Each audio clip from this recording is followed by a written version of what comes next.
सुस्वागतम.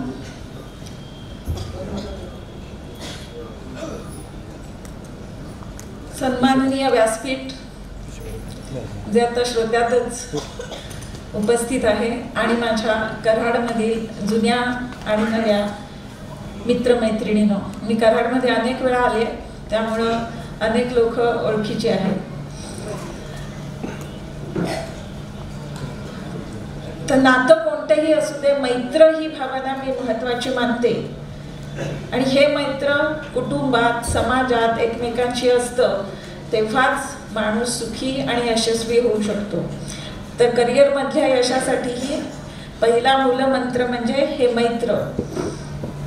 आणि इथे तुम्ही इतक्या संख्येनं उपस्थित आहात, तर मला ते मैत्र साक्षात सगुण स्वरूपात दिसतंय. तेव्हा तुम्हाला धन्यवाद देऊन मी माझ्या आजच्या विषयाला सुरुवात करते. सध्या आपण 21व्या शतकात वावरत आहोत आणि मुलांची करिअर हा मुलांपेक्षा पालकांच्या समोरचं मोठं प्रश्नचिन्ह झालेलं आहे. तर प्रथम आपण पार्श्वभूमी लक्षात घेऊ की कसं आहे हे 21वं शतक आणि हे करिअर आणि ज्या काही बातम्या आपण ऐकतो की कोल्हापूरमध्ये MBBS नंतर MD ला ॲडमिशन मिळाली नाही म्हणून एका मुलीची आत्महत्या, किंवा 4थीतल्या 6वीतली मुलं आत्महत्या करतात, 12वीतल्या मुलांच्या आत्महत्या होतात. अनेक मुलं IITला किंवा मेडिकलला, इंजिनिअरिंगला ॲडमिशन मिळाली नाही किंवा स्पर्धा परीक्षेत त्यांना यश आलं नाही म्हणून मनोरुग्ण सुद्धा होतात. पालकांच्या प्रचंड अपेक्षा त्यांच्याकडून असतात. मग हे सगळं आत्ताच का व्हायला लागलंय? तर 21व्या शतकाचा वेगच तसा आहे, महापूर आल्यासारखा. तेव्हा कसं आहे हे 21वं शतक हे प्रथम आपण पाहू आणि त्यानंतर आपल्या मूळ विषयाकडे वळू. तर 21वं शतक वेगाचं, महत्वाकांक्षांचं आणि स्पर्धांचं. 21वं शतक वेगाचं, महत्वाकांक्षांचं आणि स्पर्धांचं, तसंच तणावग्रस्ततेचं, औदासिन्याचं आणि वैफल्याचं. WHO जागतिक आरोग्य संघटनेनं असं प्रसिद्ध केलंय की 2020 सालापर्यंत 2 माणसातला 1 माणूस औदासिन्यानं ग्रस्त असेल. आता 3 माणसातला 1 माणूस औदासिन्यानं ग्रस्त आहे. म्हणजे आपल्या रांगेत बघा 3 माणसातला कोण. तर आणि याचं प्रमाण इतकं प्रचंड आहे आणि हे आग केव्हा जवळ येऊन 2020 सालाला कुठे आता वेळ उरला. तर आपण वेळेवर शहाणा व्हावं म्हणून कदाचित तुम्हाला वाटेल की मी सुरुवातच थोडीशी नकारात्मक केली, पण ती नकारात्मक अशासाठी केली की ती भिडावी आणि सकारात्मकतेकडे लगेच पावलं उचलायला हवीत. कारण खरोखर वैऱ्याची रात्र आहे, राजा जागा राहा असं म्हणण्याची वेळ आहे. म्हणून हे 21वं शतक वेगाचं, महत्वाकांक्षांचं आणि स्पर्धांचं, तसंच तणावग्रस्ततेचं, औदासिन्याचं आणि वैफल्याचं. मोबाईल इंटरनेटचं 21वं शतक मोबाईल इंटरनेटचं जग जवळ येण्याचं. आमचं 35 वर्षापूर्वी लग्न झालं त्यावेळेला असा ट्रंकॉल करायला लागायचा किंवा मी ज्या वेळेला कॉलेजला शिकत होते की मी सुखरूप पोचले असं ऑपरेटरला मेंबीच्या देठापासून ओरडून सांगायला लागायचं. आणि कुठेतरी एक पत्र 2 महिन्यांनी पोचलं की आम्हाला अत्यानंद व्हायचा, सण साजरा व्हायचा हॉस्टेलमध्ये.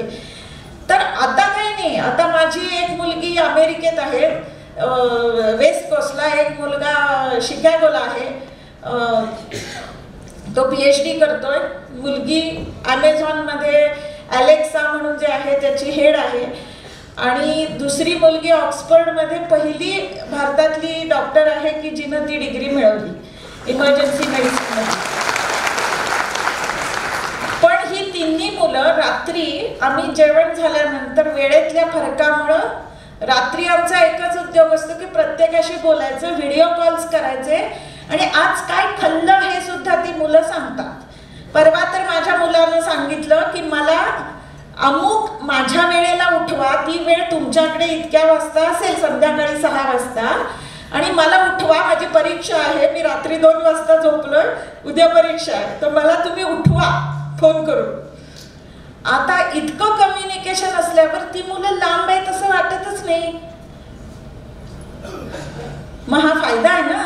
तर 21वे शतक मोबाईल इंटरनेटचं जग जवळ येण्याचं, पण माणसं दूर जाण्याचं. तुम्ही लक्ष दिलं नाही तर मुलं माणसं दूर जातात. एकमेकांशी संवाद हरवला.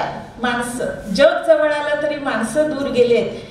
गर्दीतही प्रत्येक माणूस एकटा एकटा झालाय. त्याला आपल्या समस्या कुणाला सांगाव्यात, कुणाचा सल्ला घ्यावा हे समजत नाही आणि मग तो एकटा पडतो. शिवाय स्पर्धा इतकी की खरोखरच कोण कुणाची, म्हणजे हे घडलेलं आहे की माझा मुलगा PhD साठी काही परीक्षा देत होता, तर 1 वर्षाचा अनुभव लागतो म्हणून तो ज्या कंपनीत होता तर त्याच्या रूममेटनंच कंपनीत जाऊन सांगितलं की हा ह्याची परीक्षेची तयारी करतोय तर तुम्ही प्रोजेक्ट मला द्या, त्याला देऊ नका. आला करिअरमध्ये प्रॉब्लेम. म्हणजे इतकी स्पर्धा आहे की मुलं माणसं, भावंडात सुद्धा स्पर्धा आहे. आता घराघरात स्पर्धा निर्माण झाली. म्हणजे सगळ्यांनी एकत्र मिळून, म्हणून मी तुम्हाला म्हटलं की मैत्र ही भावना महत्वाची. तर ते घराघरातलं पण मैत्र हरवले की तू पण मोठा हो आणि मी पण मोठा होतो हे नाही. तर जग जवळ आलंय पण माणसं दूर गेलेत. TV समोरचं कुटुंब पहा, ते जवळ असतात पण त्यांच्या जवळीक नसते. सायबर कॅफेतली मुलं पहा, एकत्र असतात पण एकटी. तेव्हा 21वे शतक मोबाईल इंटरनेटचं जग जवळ येण्याचं पण माणसं दूर जाण्याचं, विज्ञान तंत्रज्ञानाच्या गरुड भरारीचं तसंच लाईफस्टाईल डिसऑर्डर्सचं 30-35व्या वर्षी ही हार्ट अटॅक येण्याचं. माझ्याकडे परवा एक 28 वर्षाचा मुलगा आला. त्याचं वडील गेले होते, त्याच्यामुळं त्याच्यावर जरा जबाबदारी लवकर पडली. 28व्या वर्षी त्याचं कोलेस्टेरॉल वाढलेलं होतं, त्याला ब्लड प्रेशर त्याचं वाढत होतं. तो म्हणाला मला ना मॅडम तुम्ही 1 महिन्याचं औषध द्या सगळं बांधून. आणि मी म्हटलं कुठे चाललायस? तर म्हणाला हनीमूनला.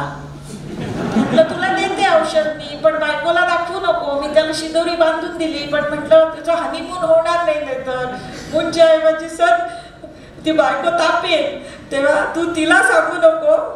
आणि त्याला मी शिदोरी बांधून दिली. तुम्हाला वेंगुर्ल्याचा हे सगळं पेपरमध्ये वर्तमानपत्रात आलेल्या गोष्टी आहेत. वेंगुर्ल्याचा एक मुलगा 23 वर्षाचा, जनरल सर्जरीला ऍडमिशन मिळाली आणि पार्टी चालली होती. कारण जनरल सर्जरीला ऍडमिशन मिळणं खूप कठीण असतं MBBS नंतर. म्हणजे 23 वर्षाचा होता, 22-23. तर त्या पार्टीत त्याला हार्ट अटॅक आला, त्या मुलालाच हार्ट अटॅक आला.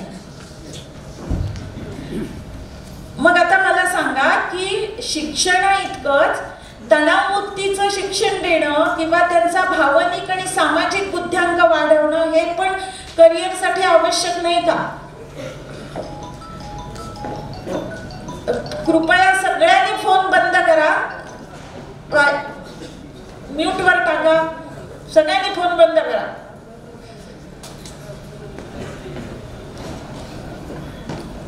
कोवळ्या मुलांच्या आत्महत्यांचं, 6वीच्या मुलानं, बेळगावातल्या 6वीच्या एका मुलानं स्वतःला किडनॅप केलाय असं नाटक रचलं, कारण तो नापास झाला होता गणितात. आता मला सांगा 6वीच्या मुलाला ही अक्कल कुठून आली? भीती वाटली की तो माणूस एखाद्या टेररिस्ट पेक्षा भयंकर बनतो, त्याला सगळं वाईट सुचू शकतं किंवा तो वाईट करू शकतो.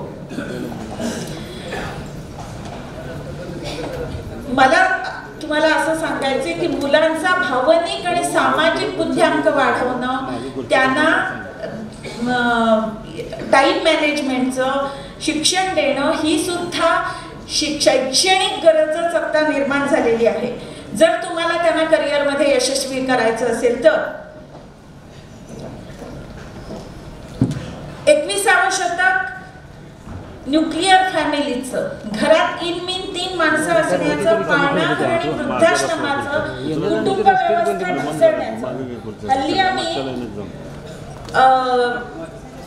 3 करिअर विषयी बोलतो. म्हणजे पहिली करिअर जी आपण शाळा कॉलेजमध्ये शिकतो आणि करतो ती, नंतर मध्यम वयामध्ये माणसाला जाणीव होते की अरे हे सगळं मी करत आलो पण माझं काहीतरी राहून गेलं करायचं, आणि त्याला सेकंड करिअर असं म्हटलं जातं. आता आम्ही दोघंही डॉक्टर झालो आणि त्यावेळेला सायकोलॉजीमध्ये इंटरेस्ट होता, सायकियाट्रीमध्ये नव्हता, नाही तर सायकियाट्रीतच MD केलं असतं, पण सायकोलॉजीमध्ये PhD केलं, कारण नॉर्मल लोकांच्या समस्या कोणी सोडवायच्या आणि त्या प्रचंड आहेत. त्याच्यासाठी काही तुम्ही सायकियाट्रिस्टकडे जाऊ शकत नाही. तर आम्ही 87 सालापासून 86-87 पासून आम्ही याच्यात काम करतोय आणि यासाठी आम्ही PhD केलं. तर ती आमची सेकंड करिअर म्हणता येईल. म्हणजे मेडिकल करिअर नंतर ही सेकंड करिअर असं आपण म्हणूया. पण हल्ली आपण थर्ड करिअरचा सुद्धा, तिसऱ्या करिअरचा विचार करतो, कारण बरेच 60 वर्षाच्या नंतर जी लोक रिटायर होतात त्या लोकांनी जर काहीतरी अशी करिअर निवडली नाही तर ते रोगांना बळी पडतात किंवा ते लवकर मृत्यू पावण्याचा संभव असतो. आणि थर्ड करिअरचा विचार हा मध्यम वयातच करायला लागतो, रिटायर होण्यापूर्वी. लक्षात आलं? नाही तर बऱ्याच जणांना आम्हाला झोपतो केव्हा उठतो केव्हा हे सुद्धा कळत नाही. झोपणं, खाणं पिणं आणि उरलेला 14 ते 15 तास रोज आम्ही काम करतो सायकोलॉजीमध्ये. तर आम्हाला तिन्ही मुलं अमेरिकेत किंवा ह्याच्यात आहेत. लोक म्हणतात तुम्हाला एम्प्टी नेस्ट सिंड्रोम म्हणजे रिकामं घरटं. तर असलं तुम्हाला काही झालं नाही का? तर मी म्हटलं नाही, उलट तिन्ही मुलं मार्गी लागली ह्याचा खूप आनंद आहे. तर हे सगळा आनंद आपण स्वतःला देणं, ते थर्ड करिअरचा सुद्धा विचार करा. असं नको की हे व्याख्यान फक्त तुमच्या मुलांसाठी आहे. करिअर म्हणजे कारकीर्द, ती जन्मापासून सुरू होते किंवा गर्भसंस्कारापासून सुरू होते आणि मृत्यूनंतरच संपते. तेव्हा करिअरचा विचार हा संपूर्ण आयुष्यासाठी आहे. 21सावे शतक आकाशाला गवसणी घालणाऱ्या मुलांचं आणि खोल दरीसारख्या जनरेशन गॅपचं. माझा मुलगा आणि मुलगी ह्यांच्यात 9 वर्षाचं अंतर आहे. ती 2 पिढीत म्हणजे पिढीचं अंतर असल्यासारखी वागतात. तुम्ही पहा, अंतर जर जास्ती असेल किंवा परवाच माझ्याकडे मुलगा आला होता, म्हणे हे हल्लीच्या मुलांसारखं वागायलाच देत नाहीत आई वडील. तो मुलगा आहे 20 वर्षाचा, आई 36 वर्षाची आहे, म्हणजे ती 36-37 वर्षाची आहे. त्याला काहीतरी 18व्या वर्षी तिचं लग्न झालं आणि तिला तो मुलगा झाला.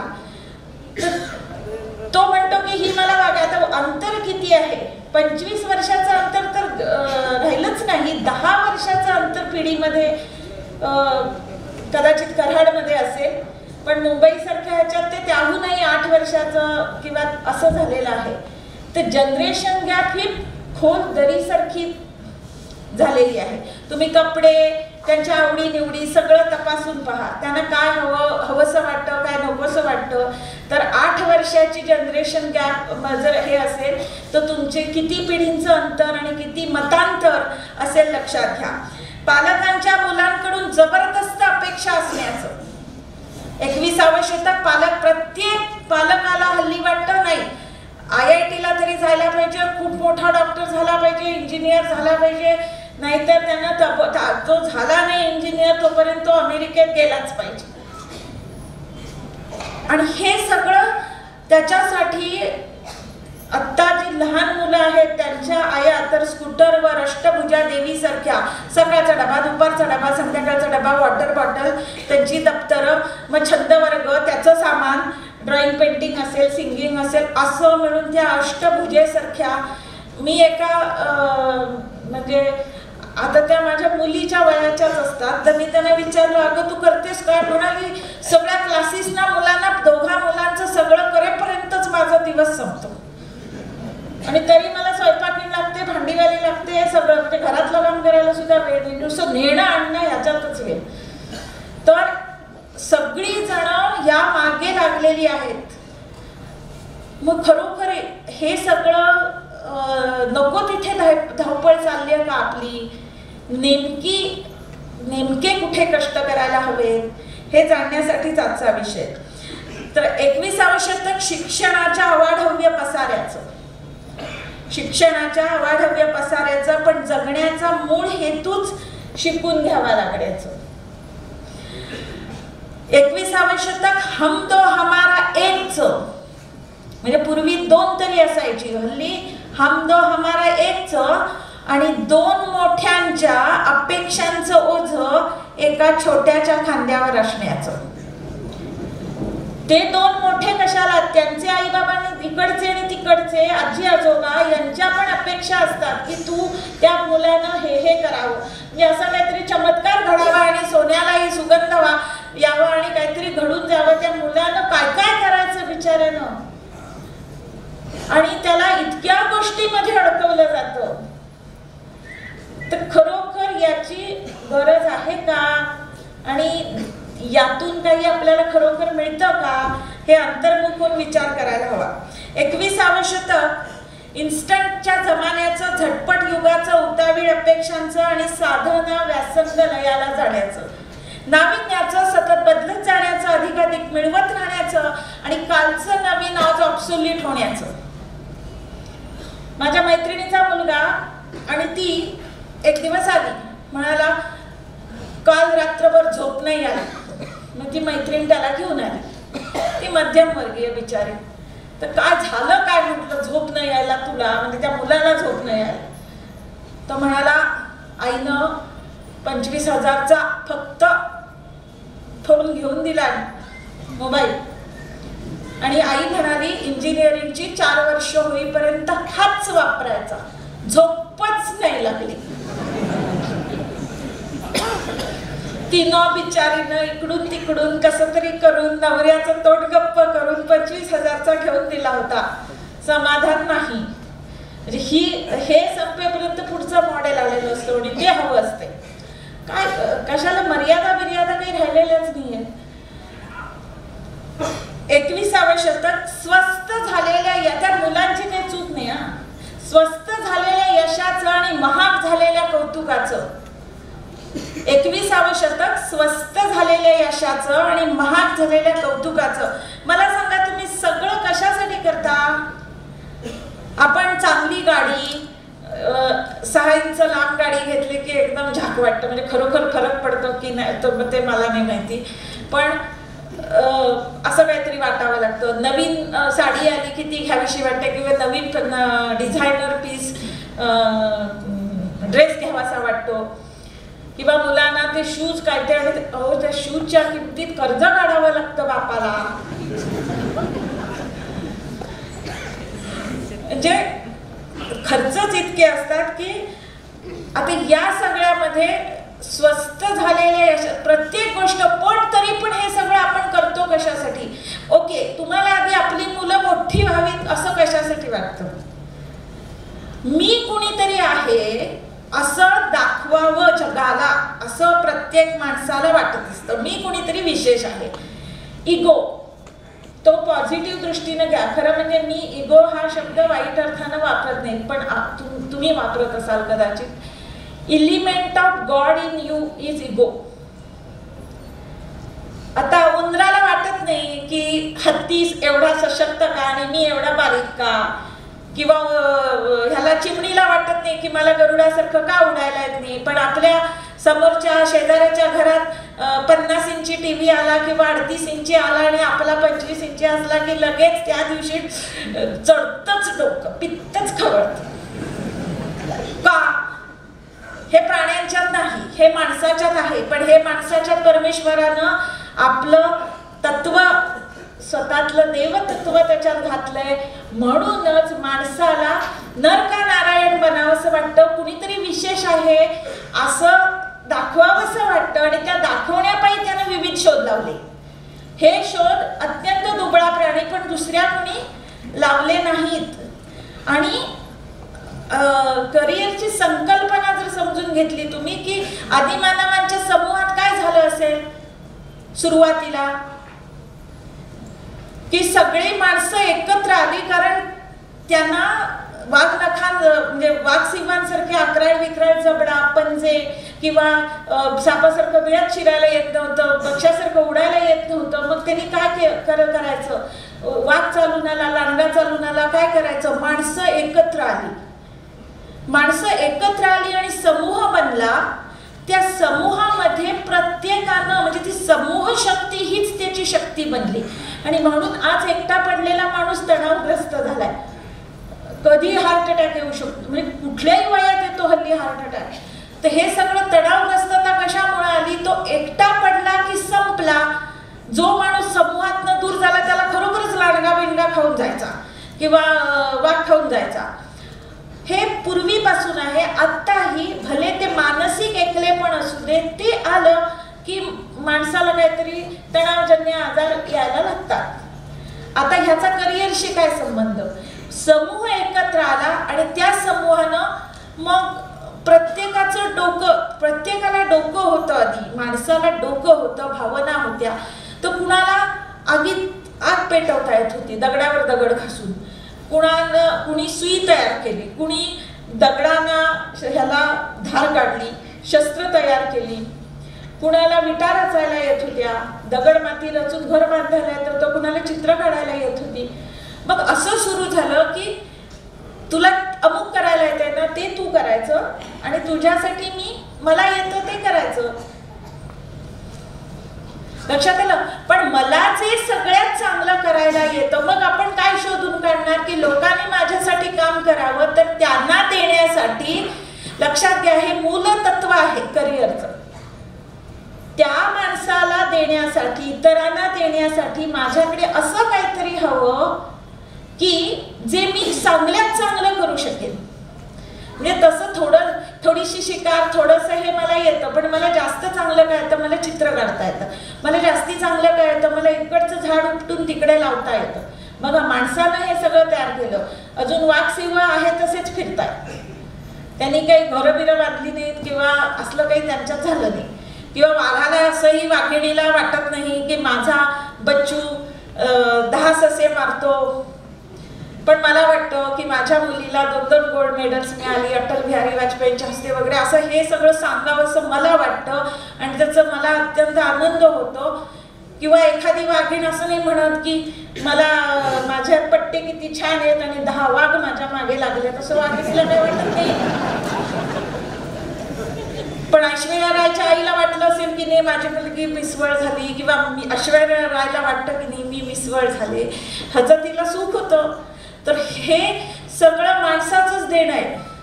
मग कुणाला साजे शृंगार नीट करायला येत होता, ठीक आहे मी तुला असं करून देते, मी तुला फुलांचे दागिने करून देते. पूर्वी फुलांचे दागिने घातले असतील त्यांनी, आणि तू मला हे दे.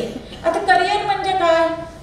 आत्ताही तेच घडतं की जे मला जास्तीत जास्त चांगलं येतं, मला तर मी डॉक्टर आहे पण मला वाटलं मला सायकोलॉजी जास्त त्याच्यापेक्षाही जास्त आवडते आणि चांगली येते, तर मी ती तुम्हाला द्यावी. आणि त्याच्या बदल्यात तुम्ही मला काहीतरी, म्हणजे आपण समाजाकडून काहीतरी देवाणघेवाणच असते ती, तुम्ही माझ्यासाठी काहीतरी करावं आणि मी तुमच्यासाठी. मग सगळ्यात चांगलं मला काय येतं हे शोधून काढणं आणि त्याच्या मागे लागणं हे महत्वाचं ना. ही करिअर मॅनेजमेंट. उगीच ऑलराऊंडर होण्याचा ध्यास जो घेतला जातो तो करण्याची गरज नाही. तर म्हणून आजचा विषय की त्या मुलाच्या मध्ये सगळ्यात चांगलं काय, आणि हे मी तुम्हाला सगळ्यात जुनं तत्व सांगते की जे आदिमानवांपासून चालत आलंय.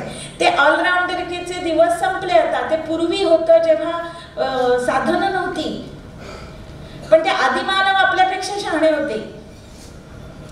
आता कसं नाही, त्या मुलाला संगीत आलं पाहिजे, त्याला सकाळी गायनाचा क्लास, संध्याकाळी ह्याचा क्लास.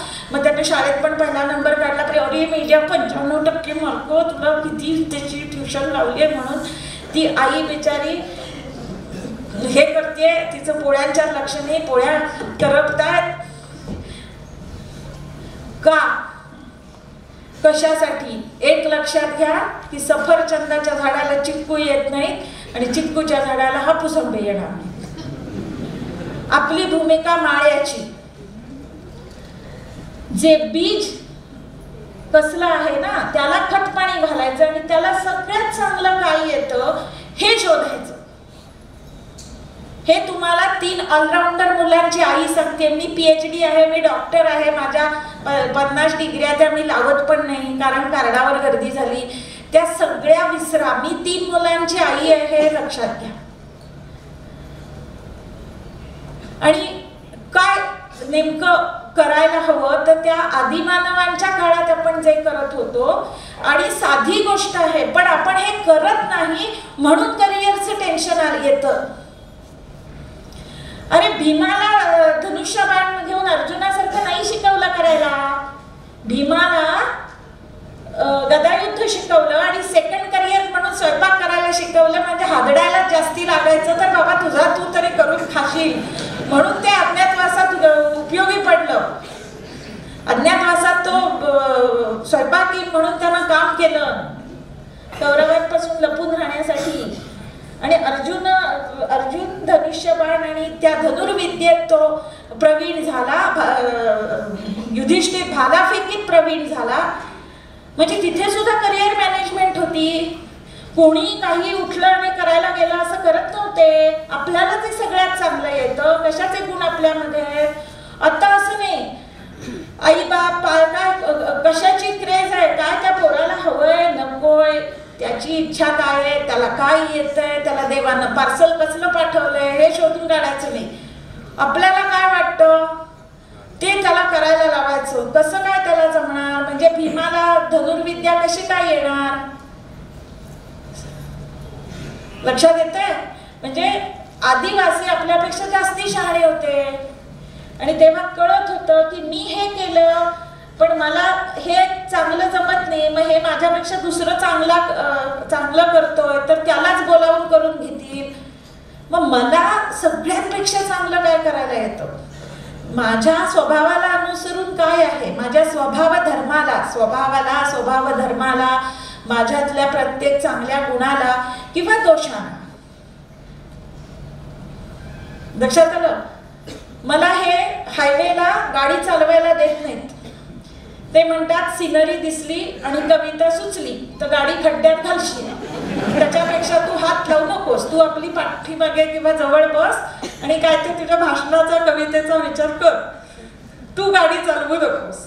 आता माझा उजवा मेंदू जास्ती कार्यरत आहे त्यांचा डावा मेंदू कार्यरत आहे तर मी आपलं माझं काम केलेलं बरं. लक्षात आलं ना. पण हा गुण आहे त्याचा दोष होतो ना. ड्रायव्हिंग मध्ये ते सतत लक्ष देऊन गाड्या चुकवत बसाव्या लागतात तर ते मला नाही आवडणार कदाचित. ठीक आहे त्यांना आवडतं. ते म्हणतात त्याला रोडवे हिप्नॉसिस म्हणतात. माझ्यासाठी ते मेडिटेशन आहे असं त्यांना वाटतं. त्यांना आवडतं गाडी चालवायला. पण मला गाडी चालवणं हा कंटाळा वाटतो त्याचा. मला उजवा मेंदू ज्या मुलाचा कार्यरत आहे असे घडवा मुलांचे व्यक्तिमत्व मध्ये ह्याच्यावर 2 चॅप्टर्स लिहिलेत मी. उजवा मेंदू कार्यरत असलेली माणसं ही सतत डायव्हर्जंट थिंकिंग असतं त्यांचं आणि वेगवेगळे विचार त्यांच्या मनात गर्दी करत असतात. पण ते आणि कल्पना शक्ती त्यांची खूप चांगली असते. मग अशा मुलांना बँकेतलं खरडे घाशीचं काम दिलं तो नोकरी सोडूनच येईल. हो डाटा एंट्रीचं काम दिलं तो नोकरी सोडून येईल. त्याला ते आवडणार नाही. मग त्याला जिथे तो रमेल असं काम द्यायला पाहिजे. लक्षात आलं. म्हणजे हा झाला प्रत्येकाचा स्वभाव धर्म. मग जो गुण आहे ना तो दोष ठरू शकतो. लक्षात घ्या. तर स्वभावाप्रमाणे स्वभाव धर्माप्रमाणे गुण वैशिष्ट्य दोष काही असेल तुम्ही त्याला आता हा माझा गुण म्हणा किंवा दोष म्हणा किंवा माझी सेन्सिटिव्हिटी म्हणजे मला दुःख होतं लगेच दुसऱ्याचं दुःख बघून मला दुःख होतं तर कदाचित मी ऑन्कॉलॉजिस्ट म्हणजे कॅन्सर ह्याच्यामध्ये मी परीक्षेत पास झाले असते पण मी काही चांगली ऑन्कॉलॉजिस्ट झाले नसते कारण मला ते माझ्या मनात हेच विचार आले असते अरे बापरे आता हा मेला. एक म्हणजे तो मरणार हे माहीत असून किमोथेरपी वगैरे करा त्याचे पैसे घ्या त्याच्यानंतर ते घेतानाच मला काहीतरी आपण अपराध करतोय असं वाटलं असतं माझ्या सेन्सिटिव्हिटीमुळं. आणि दुसरं वाटलं असतं ह्याच्या बायकोचं काय होईल ह्याच्यात मी ट्रीटमेंट देणं विसरून पण गेले असते. म्हणजे मला ते बघवलं नसतं रोज आणि नको बाबा हे असंच मला झालं असतं. पण मी सायकोलॉजिस्ट म्हणून हीच सेन्सिटिव्हिटी मला खूप उपयोगाला येते. तुमच्या लक्षात येते. म्हणजे तुमच्या मुलामध्ये तो गुण असेल तर त्याचा दोष होऊ शकतो चुकीची करिअर दिली तर. लक्षात आलं का तुमच्या? प्रत्येक इंजिनिअरिंगला गेलात ना तरी वेगवेगळ्या ब्रांचेसना वेगवेगळे गुण लागतात. मग हे सगळं तुम्ही लक्षात घेतलंय का? निदान तुम्ही अशा प्रकारचा काही विचार करायला लागलात तरी मी भरून पावले. आजच्या भाषणानंतर तुम्ही जर हा विचार करायला लागलात की माझ्यामध्ये नेमकं सगळ्यात चांगलं काय आहे, म्हणून मी तुम्हाला तो आदिवासींपासूनचा आपला प्रवास सांगितला. आणि सगळी मूलभूत तत्व ही अत्यंत सोपी असतात. आता लक्षात आलं ना, आपल्याला जे सगळ्यात चांगलं करायला आहे तर ते करायचं. ऑलराऊंडर वगैरे व्हायचा जमाना संपला आता. ते पूर्वी होत होतं की मुली तुला स्वयंपाक करता येतो, मग थोडंसं भरतकाम येतं, मग असावे घरकुल आपले छान म्हणून ती गाणं म्हणून दाखवायची. असं सगळं पूर्वी चालायचं, कारण तेव्हा त्याची कदाचित गरज होती. किंवा माझे वडील आहेत ते 87 वर्षाचे आहेत. 52 साली ते सरकारी डॉक्टर म्हणून कामाला लागले. ते काहीही करायचे, म्हणजे डिलेव्हरीज करायचे. एका माणसाला डुकरानं फाडला, त्याला शिवून काढला रात्रभर दादानी चिमणीच्या प्रकाशात. नंतर दादा दात हलतोय, दादाने दात उपटून काढला. डोळ्याचा चार्ट पण आमच्या दवाखान्यात होता. असं हल्लीचे डॉक्टर करतात का? नाही. आमच्या समोर आहे तो रेटिनॉल, म्हणजे रेटिना या जो असतो डोळ्याचा त्याचा स्पेशालिस्ट आहे. तो नंबर काढून देत नाही डोळ्याचा. लक्षात आलं? इतकं स्पेशलायझेशन वाढलंय की प्रत्येक जण ती एक. मग हे जर असेल तर आता पूर्वीचा जमाना राहिला नाही. मग तुम्ही 21व्या शतकात आहे, 21व्या शतकाला सामोरं जा ना, तसं वागा. आणि म्हणून जे आपल्याला सगळ्यात चांगलं येतं त्याच्यात उंच जाणं ही 21व्या शतकाची गरज आहे. आणि मुळात शोध व्यक्तिमत्वाचा कशासाठी? की आपल्याला सगळ्यात चांगलं काय येईल हे शोधून काढण्यासाठी. आता आपण होतो की स्वस्त झालेल्या यशाचं आणि महाग झालेल्या कौतुकाचं. तर कितीही काही केलं तरी आई बापांचं मनच भरत नाही. आणि मग मुलांना अरे तू इतके मार्क मिळाले नाही, इतके मिळायला पाहिजे होते. म्हणजे आता आमच्याकडे सुद्धा 11वीला 93% ऍडमिशन सायन्सची, 12वीची बंद झाली. आणि त्याच्या खाली मार्क असले की 50,000 1,00,000 डोनेशन 11वीला. म्हणजे काय 11वीच्या सायन्सच्या ऍडमिशनला 93%च्या खाली मार्क असतील 10वीला तर तुम्हाला डोनेशन देऊन ऍडमिशन. शिवाय आईबाप पण मुलावर हे करतात, त्यामुळे आईबाप घाबरून जातात. नाही तुला मार्क पण पडले पाहिजे, तुझं हे पण झालं पाहिजे, तुझं ते पण झालं पाहिजे. कौतुक हा प्रकारच नाही. त्या मुलाला असं वाटत नाही की हे मी छान केलंय. आणि सारखी तुम्ही कंपॅरिझन करता मुलांची दुसऱ्या मुलांबरोबर. की बघ त्यानं किती टक्के मार्क मिळवले, तू किती टक्के मिळवले. मला एक सांगा, तुमची करिअर झालेली किंवा लग्न झालेलं असतं आणि नंतर मुलं झालेली असताना मुलांच्या बद्दल तुम्ही तुलना करता. बघ तो अमेरिकेला गेला, बघ त्याने इतके मार्क मिळवले. तुमच्या नवऱ्यानं जर सांगितलं की शेजारी भरल्या वांग्याची भाजी तुझ्यापेक्षा चांगली करते, तर तुम्ही त्याचं भरीत कराल की नाही? मग पोरांच्या बाबतीत तुम्हाला असं का वाटतं की तुलना केली आणि सांगितलं बघ त्याला किती जास्त चांगले मार्क पडले, असं सांगितलं की मुलगा जास्ती अभ्यास करेल, असं का वाटतं? सगळं आपण करतो ना कौतुकासाठी करतो. चांगली म्हणजे मॅचिंग कपडे घालतो, चांगली पर्स, चांगली गाडी, पहिला नंबर, काय वाटेल ते करतो ना. सगळी धडपड करतो ही मी कुणीतरी आहे हे सिद्ध करण्यासाठी. आणि मग तसं जर असेल तर आता आपल्याला सुद्धा हल्ली कौतुक वाटायचं बंद झाले. म्हणजे साडी किंवा ड्रेस आणून तो शिवून घालीपर्यंत दुकानात नवीन आलेलं असतं, तो नाही असलं काहीतरी. म्हणजे आपल्याला पण कौतुक वाटत. मुलांना पण स्वतःचं कौतुक वाटायचं बंद झालं, डिप्रेशन मध्ये जातील नाही तर काय. मग तुम्ही प्रत्येक जे उत्तम उदात्त उन्नत त्या मुलामध्ये जे चांगलं आहे त्याचं कौतुक का करत नाही? स्वतःचं का करत नाही? आजपासून असं करायला लागा. आणि मग पहा, तर तुलना नको. कारण प्रत्येक मनुष्य हा एकमेवा द्वितीय, एका माणसासारखा दुसरा माणूस जगात नाही. तेव्हा त्या माणसामध्ये चांगलं काय आहे त्याच्या व्यक्तिमत्वाचा तुम्ही शोध घ्याल. त्याच वेळेला जीवनाला दिशा देऊ शकाल आणि आनंदाने जगू शकाल. 21वे शतक राजासारख्या सुखसोयी की शेजाऱ्याच्या दारातलं गवत अधिक हिरवं भासण्याचं. शेजाऱ्याच्या दारातलं गवत अधिक हिरवं भासलं तरी चालेल, पण शेजाऱ्याचं पोरग अधिक हुशार वाटतं तरीही एक वेळ चालेल. बायको अधिक स्मार्ट वाटली तर, किंवा शेजारणीचा नवरा अधिक स्मार्ट वाटला तर आहे ना प्रॉब्लेम. तर तुलना नाही करायची. जे जे चांगलं आहे आपल्या माणसांमध्ये ते मैत्र, कुटुंबातलं मैत्र जपायला पाहिजे. आणि ते तुम्ही जपाल त्यावेळेला सगळी म्हणून मोठी व्हा. 21व्या शतक भपक्याचं, इम्प्रेशनचं, दिमागदार पॅकिंगचं आणि भोळ्या गुणवंतांचं निभाव न लागण्याचं. खरोखर काही जण गुणी असतात पण त्यांना स्वतःला प्रेझेंट कसं करावं कळत नाही आणि त्याच्यामुळे ती मागे पडतात. मग इथे मुलांना मदत काय बावळट आहे, तिला हे सुद्धा करता येत नाही म्हणून आपण हे करतो. का मदत नाही त्याला करायची किंवा का मदत घ्यायची नाही? तुम्ही घेऊ शकता ना मदत. असे मदत करणारी हल्ली उपलब्धता आहे. तर हे सगळं शिकवता येतं हल्ली. IQ, EQ, SQ कमी असला तरी तो वाढवता येतो. इंटरव्ह्यू कसा द्यायचा ह्याचं टेक्निक सुद्धा शिकवता येतं. हे सगळं हल्ली शिकवता येतं.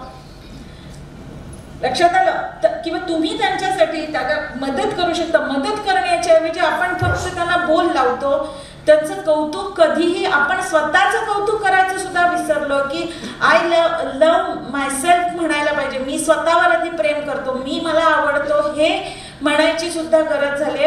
मुलांना म्हणायची गरज झाली. कारण प्रत्येकाला वाटतं, मुलांना तरी नक्कीच वाटतं की आईबापांचं प्रेम हेच त्यांचं सर्वस्व असतं.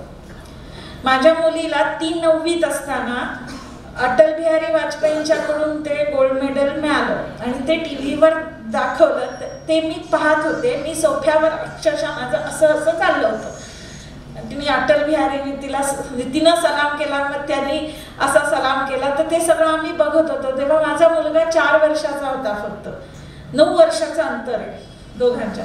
तर तो 4 वर्षाचा होता आणि तो असा जवळ आला आणि त्यानं माझा हात आपल्या खांद्यावर असा घालून घेऊन असा चिकटून बसला मला आणि मला म्हणाला की आई मी तुला आवडतो ना. तू म्हटलं आवडतोस की. असं काहीच केलं नाही की.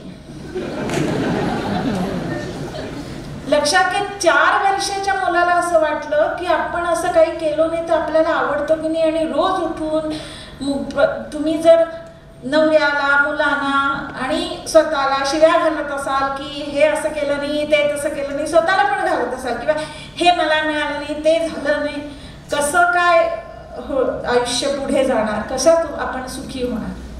तेव्हा करिअर ही जे आपण केलं त्याच्यावर आनंद मानण्यामध्ये पण आहे ना. तर मुळात आधी काहीतरी यश मिळवण्यासाठी सुखी होणं सुद्धा गरजेचं असतं. तुम्ही आनंदात असाल की तुम्हाला यशासाठी प्रयत्न करावेसे वाटतात आणि जे आवडतं ते मिळवणं म्हणजे यश आणि मिळालं ते आवडून घेणं म्हणजे सुख. तेव्हा मिळालं ते आवडून घ्या आणि मग आणखीन आवडतं ते मिळवण्यासाठी प्रयत्न करा आणि त्या प्रत्येक पायरीचा आनंद घ्या. मग तुमच्यासारखं कोणी नाही. आणि म्हणूनच आधी एकमेकांचं कौतुक, जे जे मिळालं त्याचा आनंद घ्यायला शिका. चकाकतेच 21व्या शतक, चकाकतेच सोनं समजणाऱ्या कलियुगाचं, चकाकतेच सोनं समजणाऱ्या कलियुगाचं आणि खऱ्या सोन्याला बाजी मारणं कठीण होऊन जायचं. असं खूप मुलांचं होतं आणि आम्ही त्यांना म्हणजे 42 वर्षाचा एक माणूस माझ्याकडे आला होता. करिअर म्हणजे काय फक्त पास झाला म्हणजे झालं. त्याला 2 मुलं होती. 42 वर्षाचा माणूस आणि त्याच्या कंपनीत इतकं पॉलिटिक्स चाललं होतं की तो हुशार होता, सज्जन होता, पण ते पॉलिटिक्स त्याला सहन होता. तर नाशिकच्या एका मुलीनं ऑर्गनायझेशनल पॉलिटिक्सचा बळी म्हणून किती टीव्हीवर दाखवत होते. तर असं सुद्धा होतं. नंतर IIT मध्ये MTech आणि IIM अहमदाबादमध्ये MBA, म्हणजे ह्याच्यापेक्षा आणखीन मुलांना काय करून दाखवायचं. 28 वर्षाचा मुलगा, त्याला पॉलिटिक्स सहन झालं नाही नोकरीतलं, तर तो सरळ घरी येऊन बसला आणि तो सिझोफ्रेनिया म्हणजे कॅन्सर ऑफ द माइंड मध्ये गेला. मग त्याला त्या सगळ्यातनं बाहेर काढून त्याला करिअर आम्ही दिली.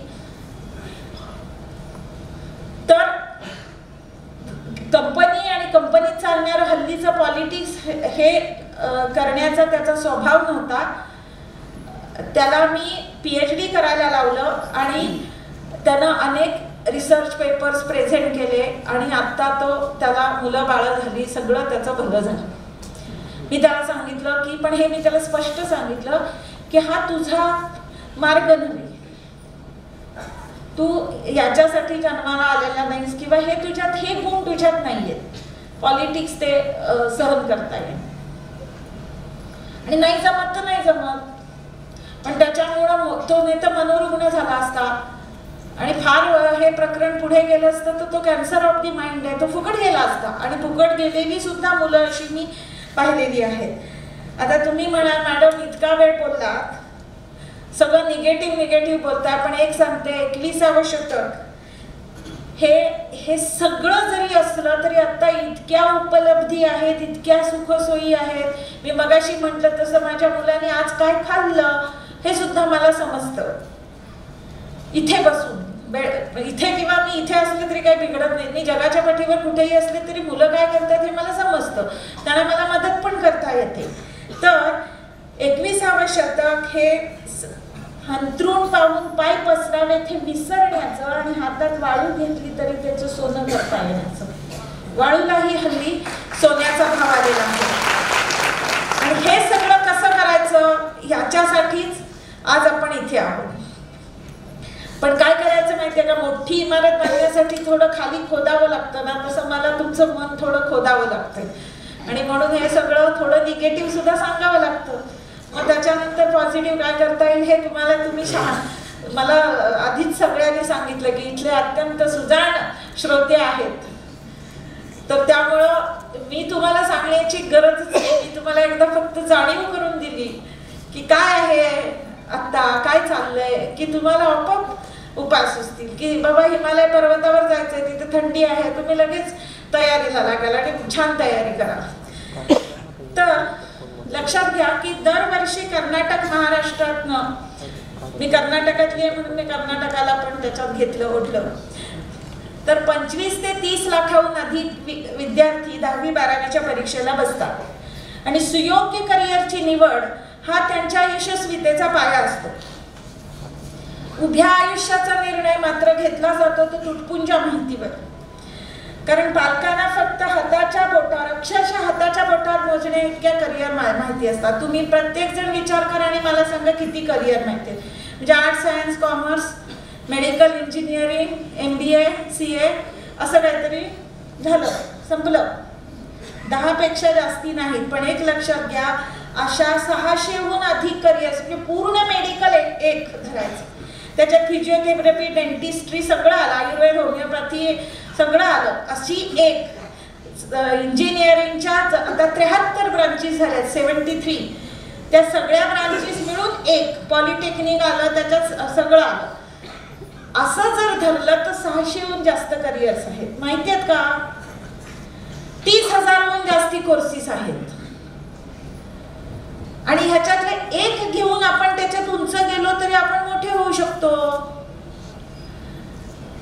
मग ही चांगली गोष्ट आहे, पण हे माहिती नसतं, हे पालकांना माहिती नसल्यामुळे त्यांना जे माहिती असतं त्याच्यात ते मागे लागायला बघतात, त्यांना नेमकं काय करायचं हे माहितीच नसतं.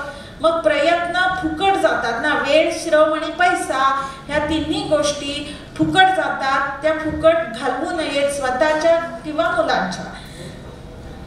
तर 10वी-12वीला फक्त अभ्यासाचा धोशा लावणं, ट्युशन्स आणि क्लासेसला घालणं एवढंच पुरेसं आहे का, किंवा हीच करिअर मॅनेजमेंट असा गैरसमज तुमच्या किंवा मुलांच्या मनात आहे का? विचार करून बघा.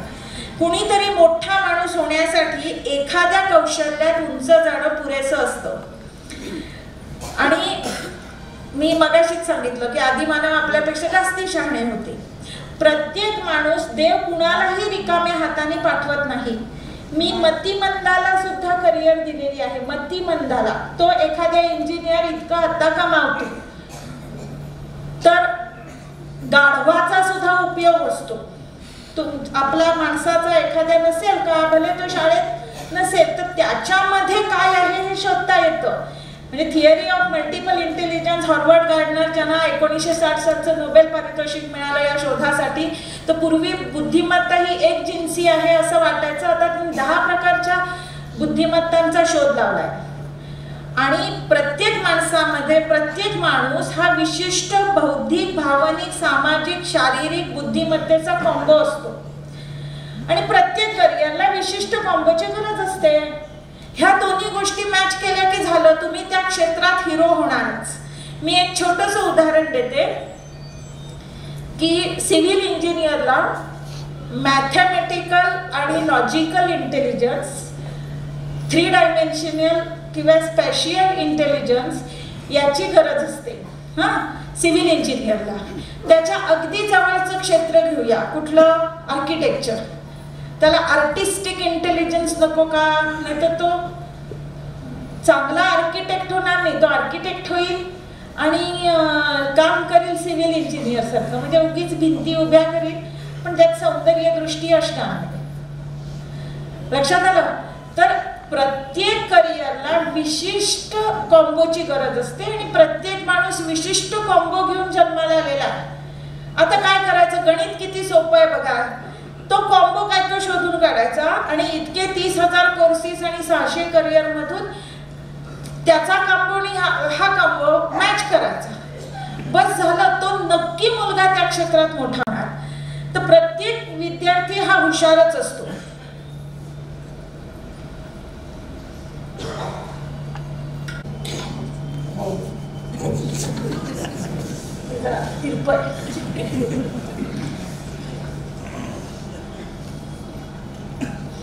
ते ग्लास सुद्धा बघा, त्याला सुद्धा विशिष्ट प्रकारच्या बेसची गरज असते.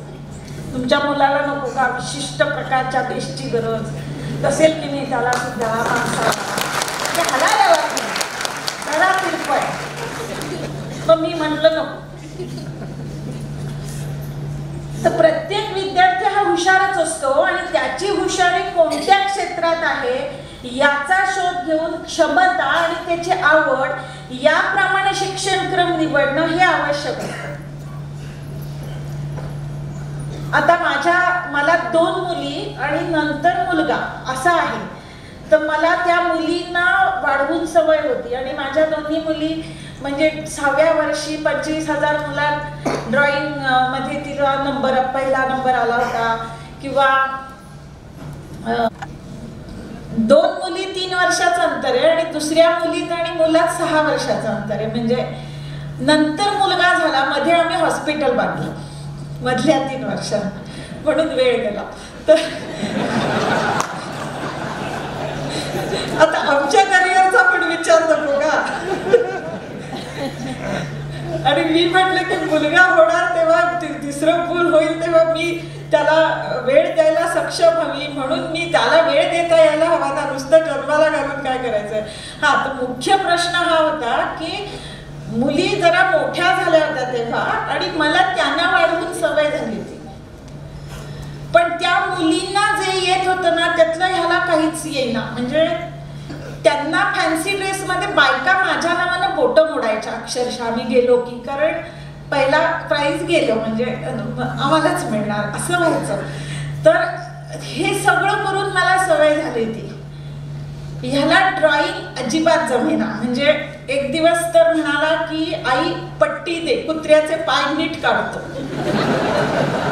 इतकी अगाध बुद्धिमत्ता ड्रॉइंग मध्ये. त्याच्यानंतर कित्येक दिवस तो 3 डोंगरांचं चित्र, पक्षी, सूर्य, एक झाड, टुलिपचं फूल अशी ठरलेली चित्र काढून त्यानं 4थी 5वी पर्यंत कसं बसं दाटलं. म्हणजे त्याच्या पुढे त्याला मला ड्रॉइंग आवडत, त्याला ते जमेना. त्यामुळे ड्रॉइंगच्या ह्याला स्पर्धांना बसवणं वगैरे तर काही विषयच नाही. मी त्याला 2च वेळा आयुष्यात फॅन्सी ड्रेस केला. म्हणजे मुलींची कित्येक प्राइजेस अशी, म्हणजे कित्येक नवनवीन कल्पना लढवून कित्येक प्राइजेस आणि फोटो आमच्याकडे आहेत. ह्याला मी शिवाजी केला तर ते करेपर्यंत त्याला अभिनय हा गुणच त्याच्यामध्ये नव्हता. त्याच्यामुळे किंवा त्याला त्याचा कंटाळा. तर ह्याला शिवलिंगच दिसलं नाही. मी अगदी शिवलिंग, हर हर महादेव सगळं पाठ करून घेतलेलं. त्याचा नंबर येईपर्यंत एक म्हणजे तो कंटाळला. लहान होता तेव्हा, एक 6 वर्षाचा असेल, आणि कराटेला जात होता. तर तिथे ते शिवलिंगच त्याला दिसलं नाही मुळात, मी कुठे ठेवलं होतं. तर मी त्याला सोडला तिकडे. ते हर हर महादेव वगैरे काय ते केलंच नाही. तो कराटेचे फूक फूक करत हात करून तलवार घेऊन खाली आला. मी कसा बसा उचलला आणि रागारागात घरी आले, कारण बक्षीस मिळणार नाही माहिती होतं. आणि एक दिवस मी ह्याला म्हटलं, बघा हो, ह्याला C ग्रेड मिळाली ड्रॉइंग मध्ये. म्हणजे ह्याचं ड्रॉइंगची परीक्षा दुसऱ्या दिवशी असली की एक तर त्याला कंटाळा यायचा, हे करायचं. ह्याला C ग्रेड मिळते, हे मिळाले. माझा मुलगा, आणि त्याला C ग्रेड कशी काय मिळाली? अगं त्याला D मिळायला पाहिजे. तर मला कळलं की कुठून जीन्स आले ते. मग मी सोडून दिलं. मला त्याची काळजी वाटत होती, म्हणून मी नंतर सोडून दिलं की जाऊ दे. म्हणजे हे युनिव्हर्सिटीला 2 वेळा पहिले आले, त्यामुळं कसं काय होईना मी त्यांच्या प्रेमात पडले, तेव्हा काही त्याचं सुद्धा भलं होऊ शकतं असं मला कुठेतरी वाटलं. म्हणून मी ड्रॉइंग हा प्रकार, मी शाळा बदलली त्याची. आता मुलींना येत होतं त्यातलं ह्याला काहीच येत नव्हतं. मग आता काय पोरगं टाकून त्यात त्यांना मला ते विचारलेलं, मी असं काहीच केलं नाही, मी तुला आवडतो ना वगैरे, आणि माझ्या काय ते अगदी काळजालाच हात घातला होता. मी म्हटलं आता काय करायचं, मला खरंच काय करावं समजेना. मी खरोखर त्याची शाळा बदलावी लागली मला, कारण तो कन्नड करणारच नाही म्हणाला. त्यामुळं मी त्याला CBSE सिलेबसला त्यावेळेला घालावं लागलं. संस्कृत 12वी पर्यंत संस्कृत घेतलं. म्हणजे मुलींना येत होतं त्यातला ह्याला काहीही येत नव्हतं. मग आता माझं पोरग आहे, त्याला काय टाकायचंय का? त्याच्याला काय येत नाही, पण मला सवय झाली होती मुलींकडे बघून की हे सगळं आलं. म्हणजे मुलींना रांगोळी येते, कुकिंग येतं, हे येतं, फॅन्सी ड्रेस, काय भरतनाट्यम काय विचारू नका. म्हणजे 2 राष्ट्रीय पातळीची मेडल्स आहेत दोघी नाही. तर त्यातलं ह्याला काही येत नव्हतं. मग मी काय केलं, ह्याला काय येतं हे शोधून काढलं. म्हणून मी तुम्हाला सांगते की मी सायकॉलॉजिस्ट आहे, ती माझी PhD, मी डॉक्टर आहे, सगळं विसरून जा. मी 3 मुलांची तुमच्यासारखी एक आई आहे, साधी सुधी. आणि मी माझ्या मुलावर माझं प्रेम आहे, आणि त्याला मला बघवत नव्हतं की मुली अगदी बक्षिसं मिळवतात नाही, हे माझं बिचारा पोरगं, ह्याला ह्यातलं काहीच येत नाहीये. म्हणजे तेव्हा मी आई म्हणून, म्हणजे माझं वयही तेव्हा लहान होतं, पण म्हटलं ह्याला काय येतं. तर माझ्या लक्षात आलं की त्या वेळेला कम्प्युटर्स असे मोठे असायचे, ते वर ठेवलेला होता आमच्याकडे, आणि खाली तो टाईपरायटर. म्हणजे त्यावेळेला खूप मोठे यायचे कम्प्युटर्स. आणि हा अगदी म्हणजे 4 वर्षाचा असताना त्यांना असं वर करून तो ते टाईप करायला बघत होता. आणि हात वर केल्यावर कंबर बारीक झाली, चड्डी खाली पडली तरी त्या चड्डीतच तो, चड्डीच्या गोलातच उभा राहून तो टाईप करत होता. आणि खरं सांगते, त्यानं त्यावेळेला नुकतीच MSCITची परीक्षा सुरू झाली होती. आणि ते सगळं करून म्हणजे 6 वर्षाचा असताना त्यानं MSCITची परीक्षा दिली. त्याला मी असं उचलून स्टुलावर बसवलं. त्याने 80 पैकी सगळ्या ऑफिसर्सना कंपल्सरी केली होती बघा. तर तो 74 मार्क मिळून पहिला आला. तर ते सगळं त्याला जमलं. त्याला कसं कोणाला ठाऊक, त्याला बुद्धिबळ, मला चेस खेळायचंय म्हणाला. 8 दिवसात ह्यांनी त्याला चेस म्हणजे का, हा हत्ती, हा घोडा, हा तिरपा, उंट तिरपा चालतो वगैरे हे शिकवलं. 8 दिवसाच्या तो ह्यांना हरवायला लागला. आता याला एकाच प्रकारची बुद्धिमत्ता लागते, कम्प्युटर सायन्सला आणि ह्याला चेसला. किंवा तुम्ही जर बघितलं, म्हणजे माझं आत्ताच 10 तारखेला ज्योतिषशास्त्रावर व्याख्यान झालं. तर सुंदर पिच्चाय आणि बिल गेट्सची जर पत्रिका बघितली तर त्याच्यात बुध मंगळ युती आढळते. ती बुध मंगळ युती ही कम्प्युटर इंजिनिअरिंगची कारक आहे. रतन टाटा आणि हेनरी फोर्ड यांच्यामध्ये मंगळ आढळतो अत्यंत स्ट्रॉंग, जो मेकॅनिकल नुसता मंगळ, तो मेकॅनिकल इंजिनिअरिंगचा कारक आहे. तर ह्याच्यामध्ये सुद्धा ती बुध मंगळ युती होती. हे कुठेतरी मला ज्योतिषाच्या ज्ञानानं कळत होतं, पण प्रत्यक्ष सुद्धा मला कळत होतं की ह्याला हे येतंय. आणि मग त्याच्यामध्ये तो पुढे गेला. काय करायचे बाकीच्या गोष्टी, म्हणजे त्याला समजा आता माझ्या मुलीला भरतनाट्यम येतं, पण ती काही सर्जरी करते, तर ते करताना आता ती काही भरतनाट्यम करणार आहे का? म्हणजे हे सगळे येत होतं तरी ते बाजूलाच ठेवावं लागतं. तसं आपल्या मुलाला नेमकं काय येतं हे शोधणं महत्वाचं. मग एकदा हे आम्हाला कळल्यावर ॲपटेक हे ते सगळ्या कम्प्युटर सायन्सच्या त्यानं पुढे परीक्षा दिल्या अगदी लहान वयामध्ये. आणि आता त्याला बी नंतर म्हणजे विसा इंटरव्ह्यू घेताना पण विचारलं की हॅव यू डन एमटेक, तर तो म्हणाला नाही, पण त्याला डायरेक्ट PhD ला ॲडमिशन मिळाली. त्याचा फायनल इयरचा प्रोजेक्ट इंटरनॅशनल जर्नलमध्ये प्रसिद्ध झाला. हे का झालं? खरं बघायला गेलं असतं तर मी चुकीचे अट्टहास जर केले असते तर पोरगं फुकट गेलं असतं की नाही? कारण त्याला बाकीच्या मुलांना जे येतं त्यातलं त्याला येत नव्हतं काही फारसं. किंवा गणित सोडवताना मधल्या स्टेप्सच गाळायचा, उत्तर बरोबर लिहिलं ना म्हणायचा. आणि ते मधलं कशाला पाहिजे, पण तसं नाही, स्टेप्सला मार्क असायचे. म्हणजे आता हे असलं सगळं, मग काय करणार? पण कशी तरी त्याची ही मार्गी लागली की नाही, कारण त्याला काय येतं हे शोधून काढलं. लक्षात आलं? तर असं तुमच्या बाबतीत सुद्धा तुम्ही सुद्धा कुठल्याही वयात असा तुम्ही स्वतःची करिअर आता निवडू शकता. तर प्रत्येक विद्यार्थी हा हुशारच असतो. तुमच्यातला प्रत्येक जण हा काहीतरी दैवी देणगी घेऊन आलेला आहे. तर ती हुशारी कोणत्या क्षेत्रात आहे ते शोधून काढायला हवं. आणि तुमची क्षमता आणि तुमची आवड याप्रमाणे शिक्षणक्रम निवडणं आवश्यक आहे. आता हे कसं करता येतं ते 3 प्रकारांनी करता येतं. एक म्हणजे एक्सपोज करणं अनुभवांना वेगवेगळ्या म्हणजे आणि शोधून काढणं. नंतर अनुभव, निरीक्षण आणि सायकोलॉजिकल टेस्ट वेगवेगळ्या प्रकारच्या म्हणजे aptitude test, multiple intelligence test म्हणजे बहुआयामी बुद्धिमत्ता, त्याचं कोणतं कॉम्बिनेशन तुमच्यामध्ये आहे हे सगळं आता करता येतं. आणि अक्षरशः आता कम्प्युटरची जी प्रगती झालेली आहे त्याच्यामुळे जगात चालतं ते. हे 2006 साली पण आम्हाला करता येत नव्हतं. कॅल्क्युलेशन करेपर्यंत दमून जायचो आम्ही. एक टेस्ट केली तर तिथे टेस्ट केली जी जागतिक पातळीवरची आहे त्याचा रिपोर्ट लगेच आपण तिथेच असल्यासारखा लगेच येतो. पूर्वी 3-3 दिवस लागायचे आम्हाला रिपोर्ट द्यायला, तोपर्यंत तो माणूस कंटाळलेला असायचा. आता तसं होत नाही. तर हे सगळं मोजता येतं हल्ली. IQ काढता येतो, भावनिक बुद्ध्यांक, सामाजिक बुद्ध्यांक, मल्टिपल इंटेलिजन्स टेस्ट. आता तुम्ही जर तुमचा SQ आणि EQ कमी असेल तर सेल्स अँड मार्केटिंगमध्ये तुम्ही हे करून चालणार नाही MBA करून. मग तुम्ही रिसर्चला गेलं पाहिजे. तुम्ही रिसर्च माइंडेड आहात, सेक्रिया नावाची एक टेस्ट आहे. तर रिसर्च माइंडेड आहात की टीचिंग एंटरप्राइझिंग आहात का टीचिंग तुम्हाला आवडतं, हे सगळं त्याच्यामध्ये येतं. तर तुमच्यामधलं कॉम्बिनेशन, तुमच्या गुणांचं कॉम्बिनेशन शोधून काढणं, तुम्हाला कुठल्या विषयात किती गती आहे हे सगळं हल्ली शोधता येतं. हे कदाचित माहीत नसेल पण पर्सनॅलिटी टेस्ट करता येते. तुमची लर्निंग स्टाईल म्हणजे तुमचा मेंदू ग्रहण कसा करतो हे शोधता येतं.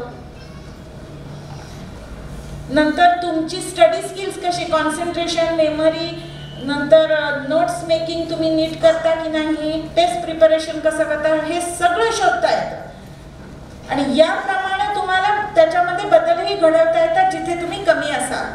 तर करिअर मॅनेजमेंटची सुरुवात ही लहानपणापासून होते आणि काहीपेक्षा पुढे जाऊन मी म्हणेन की ती गर्भसंस्कारापासून होते.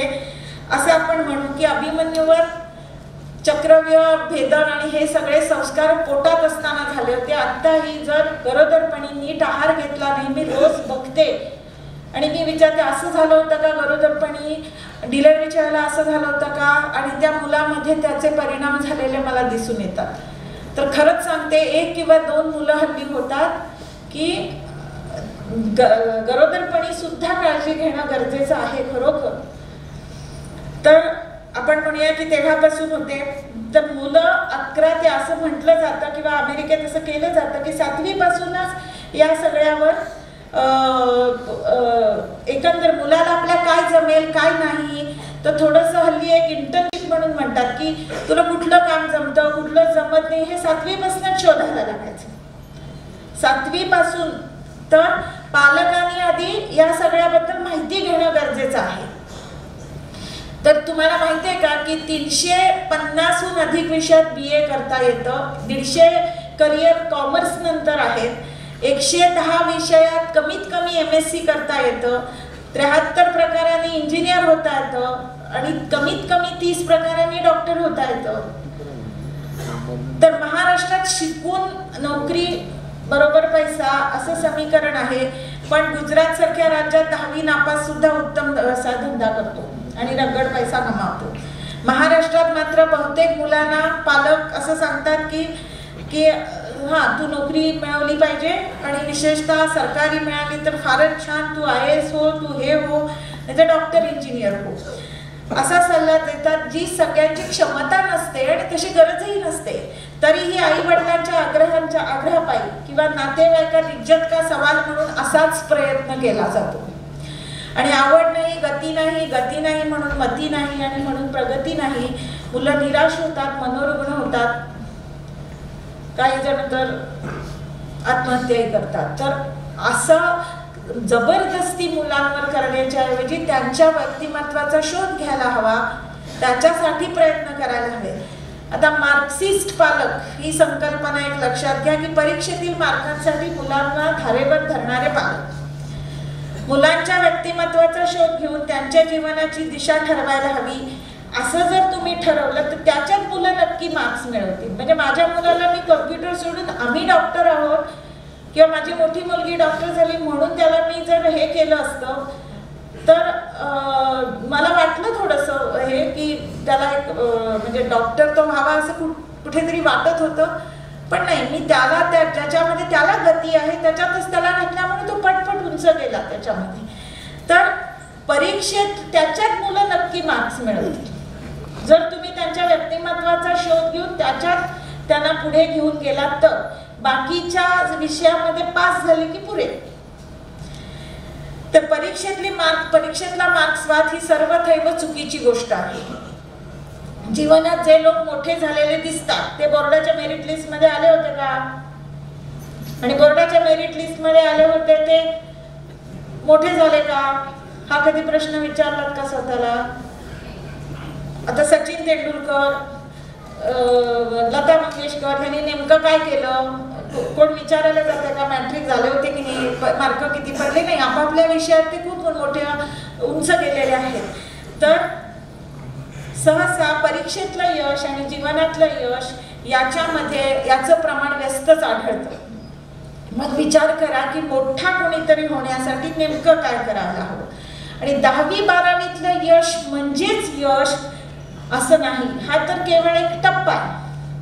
आणि शैक्षणिक आणि 10वी 12वीत अगदी तुम्ही पहिला नंबर काढला म्हणजे माझ्याकडे एक जण आला तर 399 आणि 398 PCB आणि PCM मध्ये मार्क मिळवलेला माणूस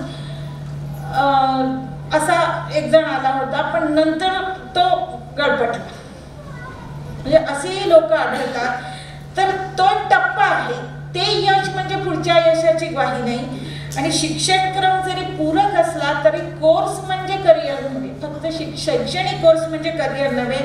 10वी 12वीत उच्चतम यश मिळवून पुढच्या आयुष्यात सामान्य यश मिळवलेले अनेक जण आहेत आणि 10वी 12वीत अपयश मिळवून पुढे असामान्य झालेली अनेक जण आहेत.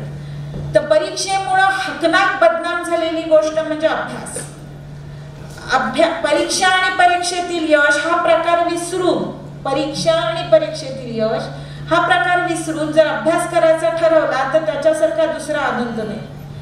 खरंच सांगते की सायकॉलॉजीची परीक्षा हा वैतागच होता, पण सायकॉलॉजी मला खूप आवडते. आता सायकॉलॉजी म्हणजे त्यातला कुठला तरी भाग न आवडणं किंवा त्या परीक्षेचा एक ताण येणं हे घडू शकतं, पण सायकॉलॉजीचा अभ्यास हा माझ्यासाठी अभ्यास नाहीच आहे. मला अनेक जण विचारतात, मी म्हणते की नाही, माझ्यासमोर रोज नवीन सिनेमा येतो, रोज नवीन म्हणजे टीव्हीत सिरियल्समध्ये मिळणार नाही असं वैचित्र्य मला समोर रोज दिसतं आणि ते सगळं मला खूप आवडतं.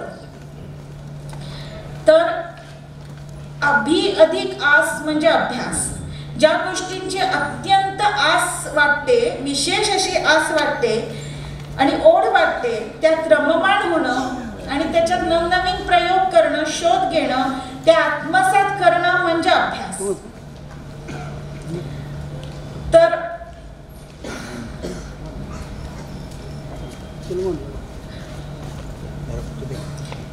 पंडित भीमसेन जोशी, कुमार गंधर्व, किशोरी आमोणकर यासारखे अनेक गायक संगीताची आराधना करण्यात मशगूल होऊन गेलेले असतात. एडिसनची मी अमेरिकेत गेले होते तेव्हा त्याची लॅबोरेटरी बघितली, म्हणजे एक जळाली त्याच्या असिस्टंटच्या याच्यामुळं आणि एक दुसरी नंतर केली. दोन्ही मी बघून आले, मला अक्षरशः भारावून जायला झालं.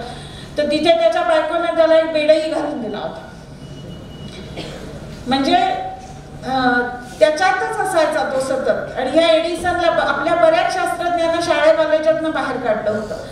तर हे सुद्धा एक इतके मशगूल होऊन गेलेले असतात त्याच्यामध्ये की त्यांचं आयुष्य म्हणजे एक मैफिल होऊन जाते.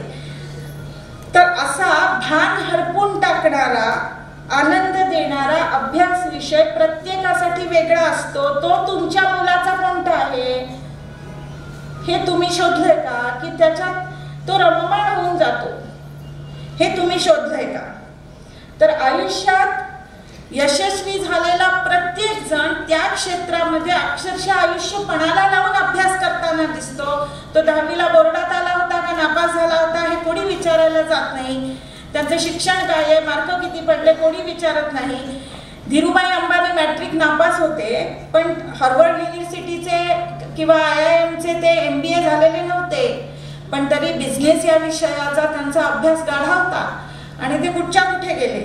तेव्हा एखाद्या विद्यार्थ्याला किंवा आपल्याला अधिक आस, कोणत्या गोष्टीची आस आहे, कशात आपण भान विसरून जातो ते करण्यात, ते काम वाटत नाही, तो अभ्यास असा वाटत नाही, असं काय आहे हे शोधून काढणं हा करिअर मॅनेजमेंटचा पाया आहे.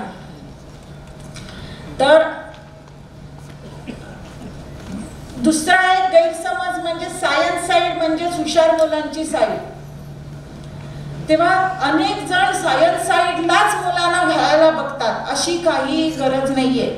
अनेक वकील, अमर्त्य नोबेल प्राइज मिळवलेले अमर्त्य सेन हे सगळे आर्ट साईडचे विद्यार्थी असतात. अनेक लेखक, कवी हे सगळे आर्ट साईडचे विद्यार्थी असतात.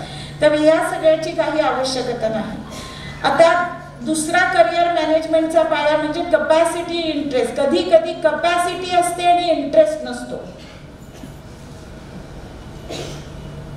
कधी इंटरेस्ट असतो पण कपॅसिटी नसते. पण असं काहीतरी एक तरी सापडेल ना की ज्याच्यात कपॅसिटी पण आहे आणि इंटरेस्ट पण आहे. आता पुन्हा घरातलं उदाहरण देते की माझी जी दुसरी मुलगी आहे तर तिला राष्ट्रपती पुरस्कार आणि ती RDला जाऊन आली होती. MBBS ची सीट फुकट मिळत होती. म्हणजे मोठी मुलगी डॉक्टर झाली, पण हिला अक्षरशः म्हणजे तिला काहीतरी पायाला झालं तर आई ते काय झालंय बघ, घाण वाटते, भीती वाटते. तर त्या मुलीला काही सीट मिळते म्हणून घालायची का मेडिकलला? तर तिला कपॅसिटी होते, मार्क चांगले होते PCB मध्ये, पण तिला आवड नव्हती आणि म्हणून तिला घातली नाही. तर ती आता 25 वर्षाची मुलगी 23 देशात जाऊन आलेली आहे. तिनं न्यूयॉर्कमध्ये वुमेन इन टेक्नॉलॉजीवर कॉन्फरन्स घेतली. तर हे सगळं का झालं की तिची कपॅसिटी आणि तिचा इंटरेस्ट ह्याचं कॉम्बिनेशन करता आलं म्हणून हे झालं. कधी इंटरेस्ट असतो पण त्या मानानं कपॅसिटी नसते. पण तरी सुद्धा खूप जर इंटरेस्ट असेल तर ती कपॅसिटी वाढवायला येते. कधी कधी तर कपॅसिटी आणि इंटरेस्ट दोन्ही कशात आहे हे शोधून काढा.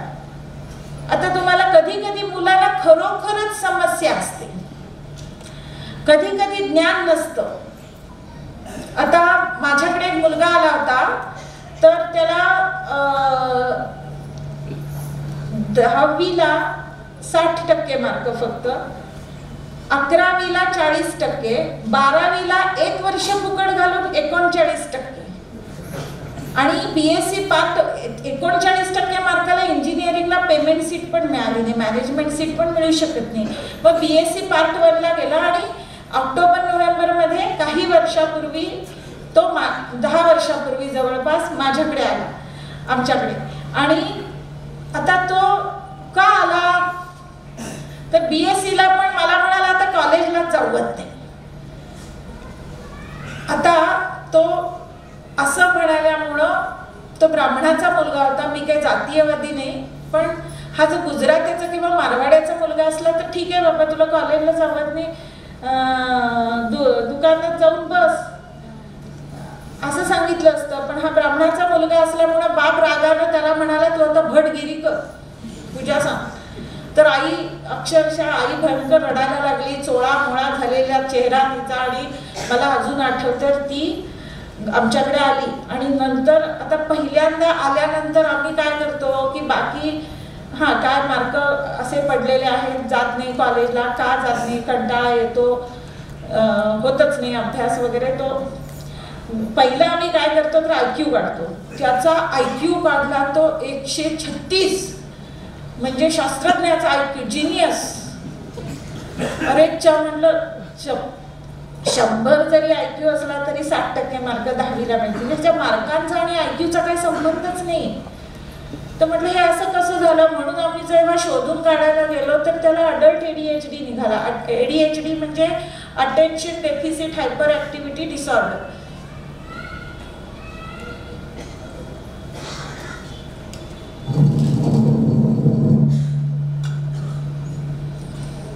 Attention deficit hyper activity disorder म्हणजे त्यांचं कॉन्सन्ट्रेशनच होत नाही, पण ह्याचा IQच इतका होता की निदान पास तरी होत गेला. पण तेव्हा त्याच्याकडे कोणी लक्ष न दिल्यामुळं काय झालं की आई वडिलांना वाटलं की डड्डूच आहे. आणि मग मी त्याच्या आई वडिलांना सांगितलं की 136 IQ असलेल्या मुलाला पुढे जाऊ न देणं किंवा त्याचं काहीच न करणं हा नॅशनल लॉस आहे. भारत देशाचा हा लॉस ठरेल. मी त्याचं नाव सांगत नाही कारण ते आता पेपरमध्ये येतं, वर्तमानपत्रात येतं. तर वर्ष फुकट गेलं हरकत नाही, आयुष्य फुकट जाऊ नये, नापास झालास तरी हरकत नाही, आयुष्यात नापास तो होऊ नये. तर मी त्याला म्हटलं की मी तुला ADHD he is a treatable condition, म्हणजे त्याला चक्क ती ट्रीट करता येते, त्याला औषधं देता येतात. तर हे सगळं मी तुला ट्रीटमेंट करते. मी त्याची स्टडी स्किल्स, कारण त्याचा विकासच झाला नव्हता अभ्यासाच्या कौशल्यांचा. तर अभ्यास कसा करायचा त्याची लर्निंग स्टाईल शोधून काढली, त्याला शिकवलं की ही तुझी लर्निंग स्टाईल आहे आणि ह्या पद्धतीने अभ्यास केलास की तुझा तो नीट होईल. शिवाय मेमरी टेक्निक्स हे सगळं त्याला शिकवलं आणि म्हटलं तू चक्क परत 12वीला बस आणि CETला पण बस. तो परत 12वीला बसला, परत CETला बसला. किती ऑक्टोबर नोव्हेंबर पासून मार्च पर्यंत, आणि त्यांना उत्तम मार्क पाडले. आणि त्याने एन्व्हायरमेंटल इंजिनिअरिंग, जसा बाप म्हणाला हल्ली म्हणे RPDकडे म्हणजे आमच्या तिथे जो RPDचा चौक आहे तिथे अनेक इंजिनिअरिंग कॉलेज आहे म्हणे, डोळे मिटून एक दगड मारला तर 5 इंजिनियर जखमी, एवढे बोकाळले त्याला नोकरी आली. तर मी म्हटलं ठीक आहे आपण त्याला अशी ब्रांच देऊया की ज्याला नक्की नोकरी मिळेल, म्हणजे 10. तर त्याला मी एन्व्हायरमेंटल इंजिनिअरिंग ही ब्रांच दिली, कारण त्याच्या बापाला टेन्शन होतं की नोकरी मिळेल की नाही. इथे 10 इंजिनियर असले तर 100 नोकरी आहेत. ते नवीनच फील्ड आहे, म्हणजे पृथ्वी वाचवा, पर्यावरण रक्षण. आणि तो आता तो देशोदेशी फिरत असतो आणि खूप मोठा शास्त्रज्ञ झालाय. त्यानं अनेक रिसर्च पेपर प्रेझेंट केले. लक्षात आलं. तर हे करता येतं. म्हणजे कधी कधी मुलांना खरोखर प्रॉब्लेम असतो.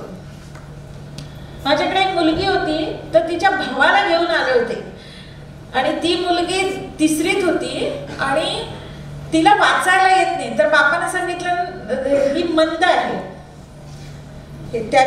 त्याच्या भावाला तुम्ही त्याला ट्रीटमेंट द्या, तो हुशार आहे पण तो घरातनं पळून जायचा, हे करायचा, बिहेवियरल डिसऑर्डर होती. म्हणजे आईला सुरी चाकू दाखवायचा, हे सगळं करायचा, म्हणून त्याला ट्रीटमेंट द्या. ही मंद आहे म्हणे, 10वी झाली की लग्न करून टाकू. आणि भावाचा IQ काढला. हे काढल्यानंतर ती मुलगी खरी होती, हॅज इज वगैरे सुद्धा वाचायला येत नाही. खरी घडलेली, अगदी हल्ली घडलेली गोष्ट आहे. तर तिनं ह्यांच्या कन्सल्टिंग ग्रुप समोर बापाच्या पायाला मिठी मारून ते माझं पण करा की म्हणून तिनं केलं. तर मी त्याला सांगितलं तू हवे तर मला पैसे देऊ नको पण मी तिचा IQ काढणार. तो पोरापेक्षा त्या चांगला आला, इतका चांगला आला की तो मुलग्याला सवय झाली होती की आम्ही हुशार म्हणून घ्यायची आणि ही मंद आहे म्हणून. तो रात्री पळाला. मग त्याला शोधायला बापाला जावं लागलं. आणि ह्या मुलीचा IQ त्याच्यापेक्षा चांगला आला, पण तिला रीडिंग डिसऑर्डर होती, म्हणजे डिस्लेक्सिया, तारे जमी पे प्रॉब्लेम, तारे जमी. डिस्लेक्शिया नेते. आता आमिर खानने त्याच्यावर सिनेमा काढला, लक्षात घ्या. तर डिस्लेक्शिया तिला होता, तिला म्हणजे रीडिंग डिसऑर्डर, मॅथमॅटिकल डिसऑर्डर किंवा रायटिंग डिसऑर्डर असू शकते. रायटिंग डिसऑर्डर असली ती बी आणि डी उलटं काढतात, म्हणजे बी आणि डीतला फरकच कळत नाही. तर हे सगळं नीट करता येतं. मी तिला 15 दिवसाच्या आत वाचायला शिकवलं.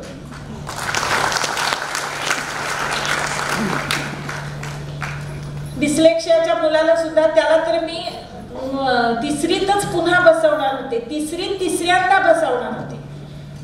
कारण डिस्लेक्शिया हे म्हणजे वेगळा डिस्लेक्शिया होता. ह्या मुलीची रीडिंग डिसऑर्डर, त्याची रायटिंग होती. त्याला तर ABCD सगळं त्यानं A for Apple, B for bat असं लिहायला सांगितलं होतं. त्यातले 20 शब्द पण बरोबर लिहिले नव्हते. म्हणजे 26 अक्षरांमध्ये कितीतरी म्हणजे चुका त्याच्या झालेल्या होत्या. आणि मी त्याच्या आई वडिलांना, ती माऊली भयंकर रडत होती. म्हटलं तुम्ही जा आता, ह्याला सोडा आणि जा तुम्ही बाहेर जाऊन या. अक्षरशः त्याला 3 तासामध्ये मी A फॉर ॲपल म्हणजे प्रत्येक अक्षरासाठी 3 शब्द असं 78 हे त्यानं लिहिले आणि त्याच्यात केवळ 3-4 चुका झाल्या. हे मी 3 तासात केलं. लक्षात आलं? म्हणजे करता येतं, ते माहीतच नव्हतं किंवा कुणी शोधूनच काढलं. त्याचा सुद्धा डायग्नोसिस व्हावा लागतो. आता मी हे जीव तोडून तुम्हाला का सांगतेय की मुलांना खरोखर अडचण असू शकते. त्या मुलाचा IQ पण उत्तम होता. आता ते डिस्लेक्शिया नावाचे त्याला म्हणजे ती न्यूरोलॉजिकल डिसऑर्डर आहे. त्याला का तो काय करणार? त्याला आहे ते देवानं तसं पाठवलंय करून. मग त्याच्यासाठी काही उपाय करावे लागतात, तर ते केले. त्याला विशिष्ट पद्धतीने शिकवावं लागतं. मग ते आई वडिलांना शिकवलं आणि आता सगळं व्यवस्थित झालं. मी त्यांना सांगितलं की ह्या पद्धतीने शिकवलं की तुम्ही त्याला तिसरीत किती वर्ष ठेवणार त्याला. लक्षात आलं? तर कधी कधी मुलांना खरोखर अडचणी असतात.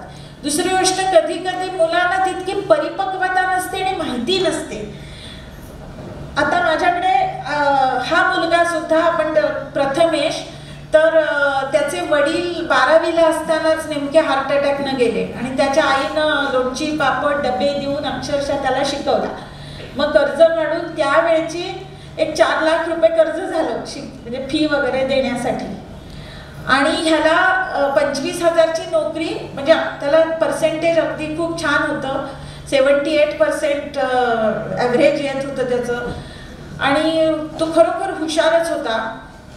MBBSची फी आणि सगळं झेपणाने म्हणून तो इंजिनिअरिंगला गेला होता. आणि नंतर कॅम्पस सिलेक्शन झालं त्याचं. 25,000ची पुण्याला नोकरी मिळाली. पण 2009 सालची ही गोष्ट आहे. तेव्हा आर्थिक मंदी आली होती. आणि आर्थिक मंदीमुळं काय झालं की नोकरी दिली, म्हणजे अपॉइंटमेंट लेटर दिलं, पण बेंचवर, म्हणजे बोलावलं नाही. ॲक्च्युअल नोकरी सुरू नाही झाली. मग हे झाल्यामुळं ह्याला 1 वर्ष मोरॅटोरियम बँकेने दिला. नंतर ते म्हणाले की आता हप्ते भरा. हा कुठून भरणार? तो बेळगावच्या उद्यम बागेमध्ये त्याला 6,000 रुपये देत होते. आता 2009 साली 6,000 रुपये भरपूर झाले म्हणजे महिन्याला. आणि ती नोकरी होती 25,000ची. तर त्याला वाटायचं की त्या नोकरीचं एकदा जॉईनिंग लेटर आलं, माझ्याकडे आलं तर मला म्हणाला जीव द्यावा असं वाटतो, असं वाटतं, तसं वाटतं. मी म्हटलं the situation can be helpless but not hopeless. तर आपण काय करता येतं ते बघूया. आणि मी त्याला आधी हिशोब सांगितला. म्हटलं पुण्याला ती नोकरी आहे 25,000ची, हातात 18,000च येतात सगळे कापून बिपून, आणि तुला राहायलाच तिथे 12,000 खर्च खरोखर येतो. म्हणजे काही उरत नाही या मुलांचं. म्हणजे तर 12-13,000 काटकसरीनं राहिलास तर तुला खर्च येईल. तर तू काही 9,200 हप्ता होता, 2300 रुपये लाखाला त्यावेळेला. 1 लाखाला 2300, 9,200 हप्ता होता. तर तू काय हप्ता भरू शकणार नाहीस. तर म्हणाला तुम्ही मला आणखीनच टेन्शन आणलं. तर म्हटलं नाही, तर एवढं करून तू ज्या नोकरीची वाट बघतोयस त्यानं तू कर्ज फेड करू शकणार नाही. आता त्याच्या आयुष्यातला खूप महत्त्वाचा निर्णय घ्यायचा होता. तर तो अंदाजपंचे घेण्यात काही अर्थ नव्हता. म्हणून मी त्याच्या टेस्ट केल्या. तर पर्सनॅलिटी टेस्ट प्रमाणे तो इंट्रोव्हर्टेड होता. आता बाप इतक्या लवकर गेलेला हे नाही, तर तो काय एक्स्ट्रोव्हर्टेड असणार काय? तो इंट्रोव्हर्टेडच असणार. पण तो रिसर्च माइंडेड होता, त्याचा लॉजिकल मॅथमॅटिकल इंटेलिजन्स अत्यंत उत्तम होता, IQ उत्तम होता, तो फोकस्ड होता. एक ओशन म्हणून टेस्ट आहे, ओशन म्हणजे ते तसं ओशन म्हणजे समुद्र असं नाही, त्याचं अध्याक्षर घेऊन आम्ही त्याला ती ओशन टेस्ट म्हणतो. तर ती टेस्ट केली तर तो फोकस्ड होता. म्हणजे एकदा हातात घेतलं की जरा त्रास झाला तरी पुरं करणारच. हे सगळं त्याचं बघून मी त्याला सांगितलं की तू GRE आणि TOEFL ह्याला जायच्या परीक्षा असतात तर त्या कर आणि तू PhD ला ॲडमिशन मिळव. मला खात्री होती की अभ्यासात तो कमी येणार नाही. आणि मी स्वतः किर्लोस्कर रोडवरच्या स्टेट बँकेत गेले. मी फक्त नावं गुप्त ठेवतो, ही आमच्या एथिक्सच्या विरुद्ध आहेत, नाव सांगणार नाही. पण मी तिथे गेले आणि त्यांना म्हटलं की त्याला उलट तुम्ही लोन एक्सटेंड करून द्या, कारण तो पुढे शिकणार आहे, तो त्याचं शिक्षण पुरं झाल्याशिवाय कसले हप्ते मागता. आणि त्याला ॲडमिशन आयव्ही लीग युनिव्हर्सिटीमध्ये मिळाली. आयव्ही लीग युनिव्हर्सिटीमध्ये अगदी जुन्या युनिव्हर्सिटी ज्या आहेत त्याला खूप मान आहे, तर त्याच्यामध्ये त्याला ॲडमिशन मिळाली. तेथे त्याला 1.5 लाख रुपये स्टायपेंडच मिळणार होता, महिन्याला 1.5 लाख रुपये. आणि काटकसरीनं राहून समर वेकेशनमध्ये काम करून तो जवळजवळ 50,000 रुपये आईला पाठवायला लागला. आणि 2 वर्षात त्याचं सगळं कर्ज फिटलं. तो PhD झाला आणि त्याला जी नोकरी लागली 14 साली तर ती 5 लाख महिन्याची होती. लक्षात आलं. आणि कर्ज तर 6 लाखाचं कर्ज त्यानं केव्हाच फेडलं. म्हणजे तर ते 25,000ची नोकरी पुण्यात करून त्याला करता येण्यासारखं नव्हतं. आणि आता तो डॉक्टर प्रथमेश म्हणून ओळखला जातो. लक्षात आलं. तर प्रत्येकाचं काहीतरी त्याच्यासाठी अत्यंत योग्य अशी गोष्ट असते. आणि ती कुठली? आता एक म्हणजे वेळ संपत आली आहे, पण मला हे सांगितल्याशिवाय चैन पडत नाही की आत्ता तुम्हाला आणखीन एक अत्यंत महत्त्वाची गोष्ट सांगायची की माणसाचं यश आणि सुख ह्या दोन्ही गोष्टी फक्त IQ वर 20% अवलंबून असतात आणि 80% त्या भावनिक आणि सामाजिक बुद्ध्यांगावर अवलंबून असतात. आणि IQ माणसाला बदलता येत नाही, पण भावनिक आणि सामाजिक बुद्ध्यांक मात्र नक्कीच प्रयत्नाने वाढवता येतो. तेव्हा आहे ना आनंदाची बातमी. तेव्हा तुम्ही आता काही तथाकथित हुशार लोकांना घाबरून राहण्याची गरज नाही. आपलं पोरगं कसंही असलं तरी त्याचा EQ SQ वाढवून का होईना त्याला तुम्ही मोठं करू शकता. दुसरी गोष्ट असं म्हटलं जातं की तुम्हाला नोकरी लागते ती तुमच्या परीक्षेतल्या यशामुळं, पण तुम्हाला बढती मिळते ती मात्र तुमच्या EQ SQ मुळे. म्हणजे तुम्ही लोकांना कसं हँडल करू शकता, लोकांकडून काम करून घेणं, स्वतःला कार्यप्रवण करणं, मोटिवेट करणं, हे सगळं EQ SQ अंतर्गत येतं. स्वतःला ओळखणं, स्वतःला मॅनेज करणं, मोटिवेट करणं, लोकांना ओळखणं, लोकांना मॅनेज करता येणं आणि समानुभूती म्हणजे दुसऱ्याच्या डोक्यात काय चाललंय. सहानुभूती नव्हे, ती झाली सिंपथी. मी एम्पथी म्हणते, जी शिवाजी महाराजांची अत्युत्तम होती. म्हणून औरंगजेबाच्या डोक्यात काय चाललंय स्वतःबद्दल हे त्यांना कळलं, म्हणूनच ते बरोबर आग्र्याहून सुद्धा सुटका झाली. तर एम्पथी म्हणजे सिंपथी नव्हे, तर एम्पथी म्हणजे हा प्रकार सुद्धा EQ SQ मध्ये येतो आणि हा आपल्याला वाढवता येतो. अगदी लहान मुलांचा सुद्धा वाढवता येतो. तर याच्यावर फोकस करणं गरजेचं आहे. म्हणजे जेव्हा आपण बघतो की खूप हुशार मुलं नोकरी धंदा करताना ती मागे पडतात, तर ती EQ SQ कमी असल्यामुळे पडतात. आता केरळमधल्या 3 म्हणजे ही सत्यकथा आहे, मी नावं नंतर सांगते की 3 मुलं एकाच वर्गातली, त्यातला एक जण खूप हुशार होता. मग तो इंजिनिअरिंगला गेला, तो फर्स्ट क्लास ऑफिसर झाला. त्याच्यानंतर जो दुसरा होता, मी जरा गडबडीनं सांगते, जो दुसरा होता तर तो काही सायन्स साईडला गेला नाही, तो BA झाला आणि नंतर कॉम्पिटिटिव्ह एक्झाम देऊन IAS झाला आणि तो मंत्र्याचा सेक्रेटरी झाला.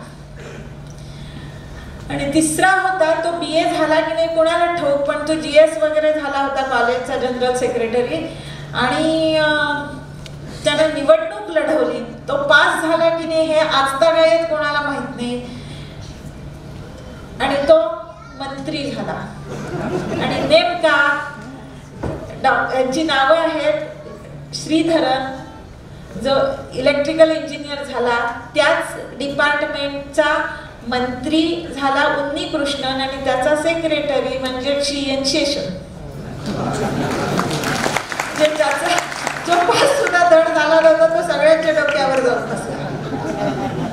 आता हे का घडतं, ही खरी घटना आहे, भारतातली खरी घटना आहे. तर EQ SQ त्याचा चांगला होता जास्ती. तर नुसत्या IQच्या मागे लागू नका, मुलांचा EQ SQ वाढवण्याचा प्रयत्न करा, त्यांच्या इंटरेस्टच काम त्यांना द्या. भले हे बघा, प्रत्येक करिअरला रेंज असते ना. म्हणजे कोहिनूर टेक्निकल इन्स्टिट्यूटचा साधा ITIचे 6 महिन्याचा कोर्स आणि IIT ला जाणं किंवा त्याच्यामध्ये PhD होणं, BE होणं, MT, हे सगळी मोठी रेंज आहे. तर त्या क्षेत्रातल्या त्याला ज्याची आवड आहे त्याच्यातच त्याला मोठा होऊ द्या. त्या रेंज मधलं काहीतरी पकडा, पण वेगळं क्षेत्र नको. माझ्याकडे असा एक मुलगा आलेला होता की मॅट्रिकला कसा पास झाला, त्याला पॉलिटेक्निकला घालून बघितलं, काही झालं नाही. मग कॉमर्सला घालून बघितलं, काही झालं नाही. आणि आईनं म्हणजे त्याला इतकी सगळी जण ओरडायला रागवायला लागली की काहीच तू करत नाहीस. त्याला इतका मारला होता की तो ओकला, म्हणजे मार खाऊन खाऊन ओकला. आणि आई म्हणाली तू आता हे कर, घरात निघून जा, म्हणजे तू काहीच करत नाहीस. तो घरात निघून गेला आणि दारू प्याला, आणि त्यामुळे आईने आणखीनच बदलून काढला. मग आजी माझ्याकडे घेऊन आली. तर मी त्याला सांगितलं की तुला ठीक आहे, तू म्हणजे ते आम्ही शोधून काढलं तर त्याची ती प्रॅक्टिकल अबिलिटी आणि ही मेकॅनिकल अबिलिटी खूप चांगली आली, पण मॅथ्स वगैरे येत नव्हतं. तर मी त्याला कोहिनूर टेक्निकल इन्स्टिट्यूटचा कोर्स करायला लावला आणि तो त्यानं केला. आणि त्याच्यात गॅरेजमध्ये पण तो कामाला जायला लागला. आता त्यानं चेन ऑफ गॅरेजेस काढले आणि त्याला काही समजत नाही. तो मोबाईल आपला मेकॅनिकल इंजिनियर हाताशी ठेवलाय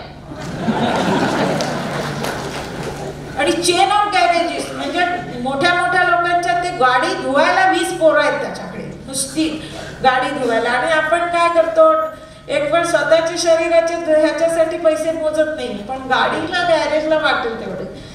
एक वेळ डॉक्टरकडे आपण जाणार नाही, पण गाडी गॅरेजमध्ये जाऊन वाटतो, सांगेल ते पैसे आपण देतो. तर त्याची चेन ऑफ गॅरेजेस आहे.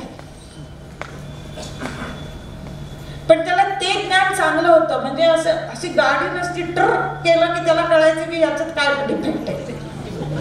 म्हणजे देव काय देऊन पाठवेल ते धक्कामध्ये जसा होता तो माणूस. त्याला भले मॅथ्स येत नसेल, पण ती मेकॅनिकल अबिलिटी त्याची खूप उत्तम आहे. आणि एक मुलगा माझ्याकडे आला तर त्याची 3 वर्ष मेकॅनिकल इंजिनिअरिंगला पासच होत नव्हता, आणि त्याची मेकॅनिकल अबिलिटी काढली ती 1 आली. त्याचं आणि बापाचं म्हणजे तिथे येऊन पण भांडत होते दोघे जण, म्हणजे कसली पोरं पास होतात, हा 3 वर्ष झाली पास होईना. मग मी काय केलं, त्याला हे आधीपासून चाललं होतं, मी त्याला ह्याच्या परीक्षेला बसायला लावलं, एक्सटर्नल म्हणजे BA ला. आणि त्याच्यानंतर त्याचं हे एकंदर मी काढलं म्हणजे मल्टिपल इंटेलिजन्स. तर ते इंटरपर्सनल इंटेलिजन्स खूप चांगला होता. तर म्हटलं तू मेकॅनिकल अबिलिटी 1 आली हो 15 पैकी, काय तो मेकॅनिकल इंजिनियर होणार? म्हटलं हा होणंच शक्य नाही, आणि 10 वर्ष जाऊ दे, तो होणारच नाहीये. आणि मग त्याला MBA ला ऍडमिशन घेतली. त्याचं 1ही वर्ष फुकट गेलं नाही, म्हणजे कारण 3 वर्षात तो 4 वर्षात इंजिनियर व्हायच्या ऐवजी हा 3 वर्षात BA झाला. आणि त्याच्यानंतर 1.5 वर्ष आणि 6 महिने इंटर्नशिप धरून तो 2 वर्षात MBA झाला. म्हणजे टोटल 3 ने 2 5 वर्षामध्ये तो MBA झालेला होता. त्याच्याबरोबर BE झालेल्या मुलांना 25 ते 30 हजार पण झाले नव्हते, ह्याला 70,000 पगार. पण त्याला इंटरपर्सनल इंटेलिजन्स उत्तम होता. सेल्स अँड मार्केटिंग मध्ये त्यानं केलं.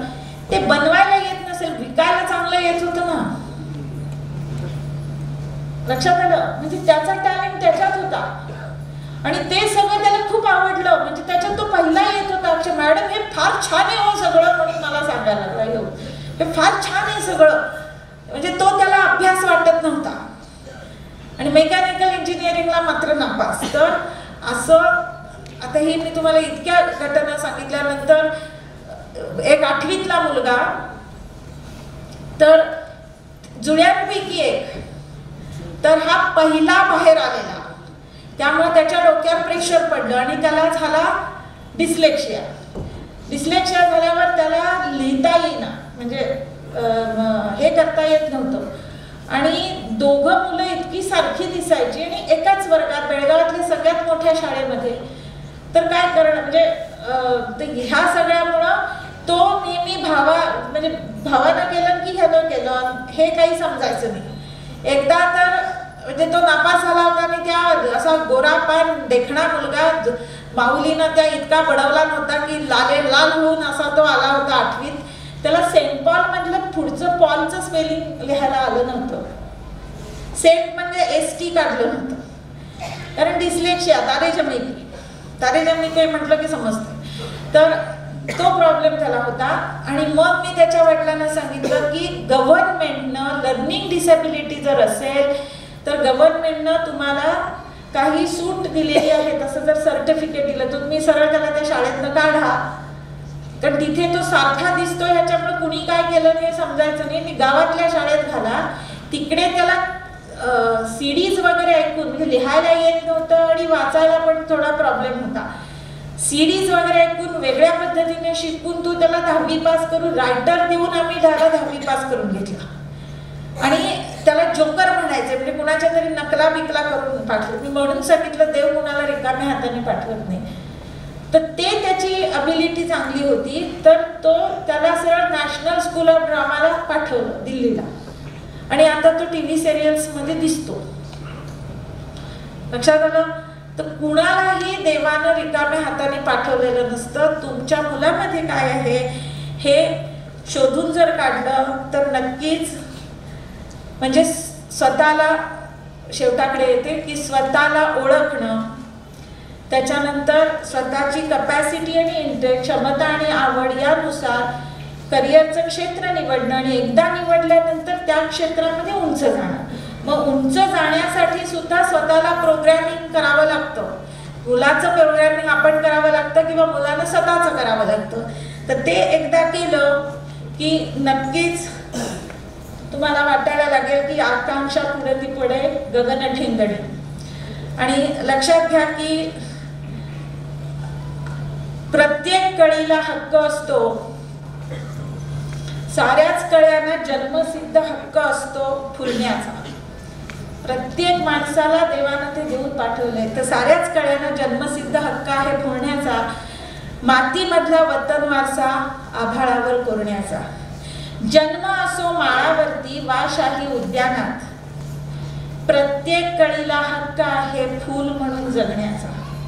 गुलाब असो कमळ असो वा कळी असो गटारातील, तिच्यासाठी तिष्ठत असतो एक किरण सूर्याचा.